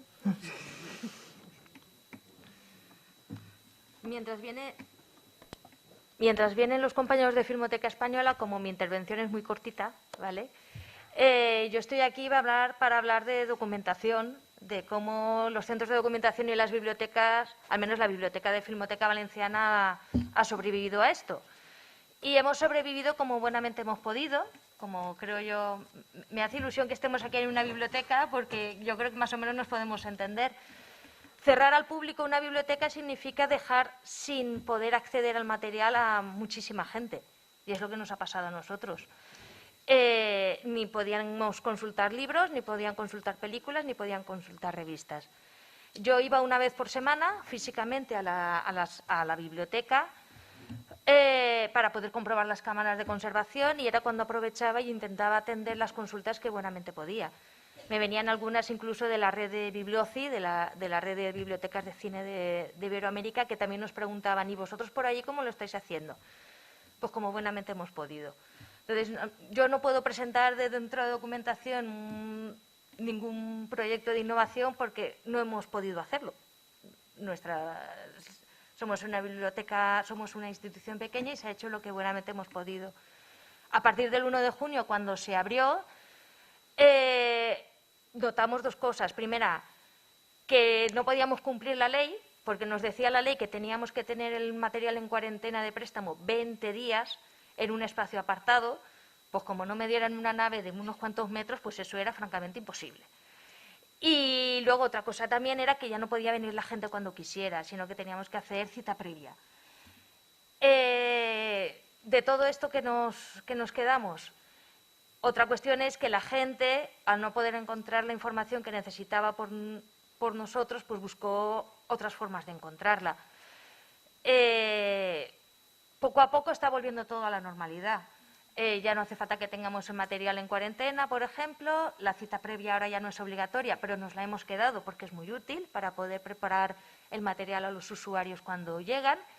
Y poco a poco nos están volviendo la gente y los investigadores, porque al final no todo está en la red y no todo está en Internet. Entonces, al final hay cosas físicas que son irreemplazables. En un futuro espero que desde el Instituto Valencià de Cultura ya sé que se está empezando a plantear la idea de crear realmente un repositorio, que es algo que nos ha faltado durante el confinamiento. Así es que quiero pensar que el confinamiento ha sido un punto de inflexión que necesitábamos para darnos ese empujón y poder avanzar un poco más en lo que es el tema de poder ser más accesibles a nuestros usuarios.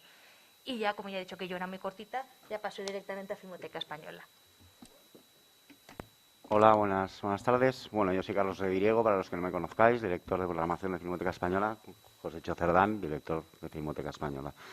Bien, pues con el confinamiento, cuando se cerraron las salas, cuando se cerró, en nuestro caso, el Cine Doré, la verdad es que nos propusimos reaccionar con bastante inmediatez, ¿no? al hecho de que íbamos a tener que seguir programando, pero evidentemente hay que seguir programando de otra forma porque ya no se puede programar en salas. Nos planteamos de una forma bastante inmediata, ya del mismo mes de marzo, ¿no? Trabajamos como en 3 canales, ¿no? O de 3 formas para poder programar online. Por un lado, se hizo un acuerdo con la plataforma Filmin, donde ahí programamos lo que ellos llaman colecciones, que es una colección de películas seleccionadas por Filmoteca Española, que el criterio que empleamos fue, bueno, pues hacer una especie de, a partir del catálogo de Filmin, programar aquellas sesiones que nos interesaba para generar un ciclo, ¿no?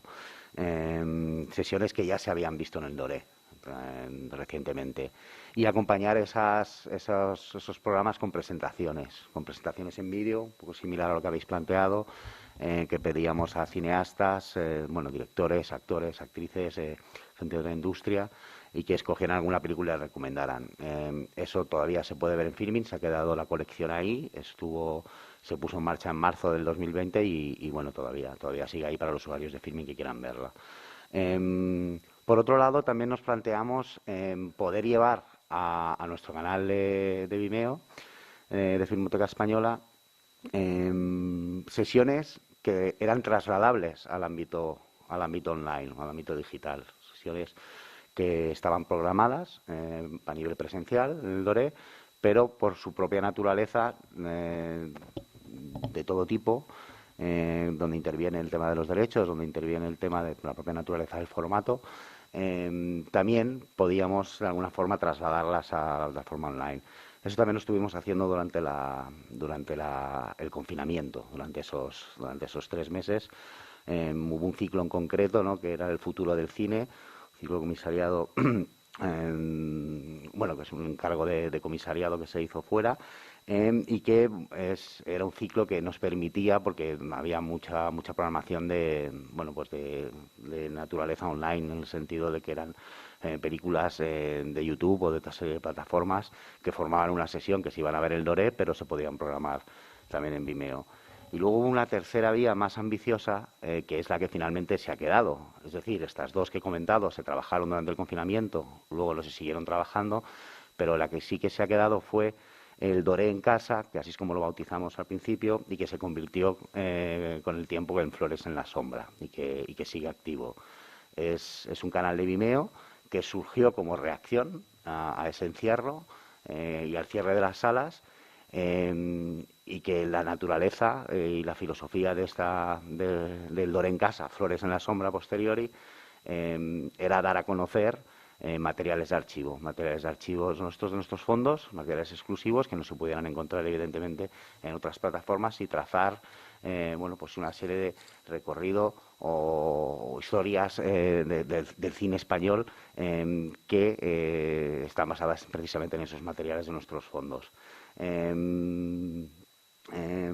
También nos planteamos acompañar estas sesiones con una serie de materiales pedagógicos, es decir, con unas hojas de sala digitales que cada semana, cada viernes, que es todavía lo que seguimos manteniendo, van cambiando. O sea, estas sesiones cada viernes se sube una, al viernes siguiente desaparece esa sesión y se sube otra con su hoja de sala correspondiente. Las hojas de sala permanecen en el tiempo, se quedan subidas en la página web, pero no así lo que es el visionado de esa sesión. Por lo tanto, fue otra vertiente del departamento de programación que se crea, que nace con la pandemia y que a día de hoy se mantiene y se mantendrá, ¿no? Nos ha dado muy buenos resultados de todo tipo, no solo a nivel de visionado, sino a nivel interno, a la hora de generar una red y generar una mayor comunicación con el archivo, y programar también desde el archivo a programación, y no solo de programación a archivo, sino generar también esa ida y vuelta, ¿no?, constante, y ese diálogo constante con el centro de conservación, con los fondos de Filmoteca Española. Por lo tanto, la naturaleza de programar no es generar un catálogo, no es que estemos subiendo cosas y ahí se quedan, sino que la naturaleza precisamente pasa porque bueno, la película o la sesión que hemos programado está una semana y a la semana desaparece. En esto hay que tener en cuenta toda una serie evidentemente de factores de qué es aquello que se puede programar online, las autorizaciones pertinentes, los derechos pertinentes, etcétera, etcétera. pero sí nos coloca en la situación de que es un material exclusivo de nuestros fondos de Filmoteca Española. ¿Qué se programa principalmente? Bueno, por un lado, nuestra colección, una colección que está depositada en la Filmoteca Española de la EOC, de la Escuela Oficial de Cinematografía, y del IEC, ¿no? Del Instituto de Investigaciones y Experiencias Cinematográficas, que luego se convirtió en la EOC. Programamos muchas prácticas, muchos cortos, ¿no? Cortometrajes realizados durante aquellos años, ¿no? Por cineastas que pasaron por la escuela, ¿no? Algunos cineastas más conocidos, otros menos, otros nada conocidos, pero cuyos trabajos por algún u otro motivo nos interesa hacer visibles, ¿no? También se programan trabajos recientes del CCR, que pueden ser desde restauraciones a recuperaciones y digitalizaciones que se están llevando a cabo, sobre todo de nitratos, ¿no? Y ciertas sesiones de nitratos tratamos de acompañarlas de sesiones musicalizadas, es decir, ponerles música. Pedir a músicos contemporáneos que hagan una composición original y nueva para acompañar a estas sesiones de nitratos mudos, ¿no? Por otro lado, algo que también queríamos y que seguimos programando en estas sesiones de Flores en la Sombra de los viernes son películas que de alguna forma hacen referencia al archivo, o películas metaficcionales, ¿no? En algún sentido, que de algún modo dialoguen directamente con los usos del cine del pretérito, ¿no? A través de la mirada más contemporánea. También programamos algunas piezas contemporáneas cuando se da el caso.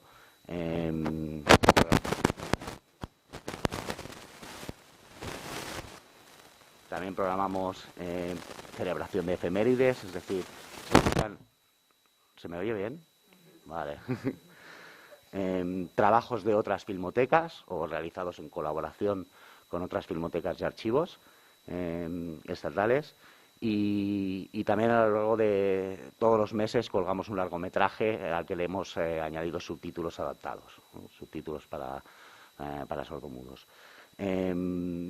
Por lo tanto, estas vendrían a ser un poco las líneas centrales de aquello que va alimentando el canal de Vimeo de Flores en la Sombra. Nos parece realmente muy importante acompañar, y nos lo hemos tomado muy en serio, en el sentido de que acompañamos todas estas sesiones de... No sé si podemos ver ahí para mostrarlas, ¿no? Porque siempre va a ser mejor mostrarlas. ¿Sí? No sé, igual lo de las hojas de sala, para que podáis, bueno, pues echar un vistazo a algunas de ellas. Generalmente son hojas que siempre tratamos de que tengan un contenido bastante pedagógico, para el cual tanto que se encargan textos nuevos, ¿no? Como también se recuperan textos de archivo, ¿no? Y hacer un poco de trabajo de filología en ese sentido, ¿no? Filología del archivo. Y luego otra serie de materiales extras que también pueden acompañar estas sesiones, como son las propias presentaciones en vídeo o entrevistas que realizamos. Por ejemplo, una película que se vio mucho fue Los Montes, ¿no? De José María Sarmiento, un mediometraje en el año 80, que se acompañó, por ejemplo, con una entrevista bueno, pues bastante desarrollada alrededor de la película.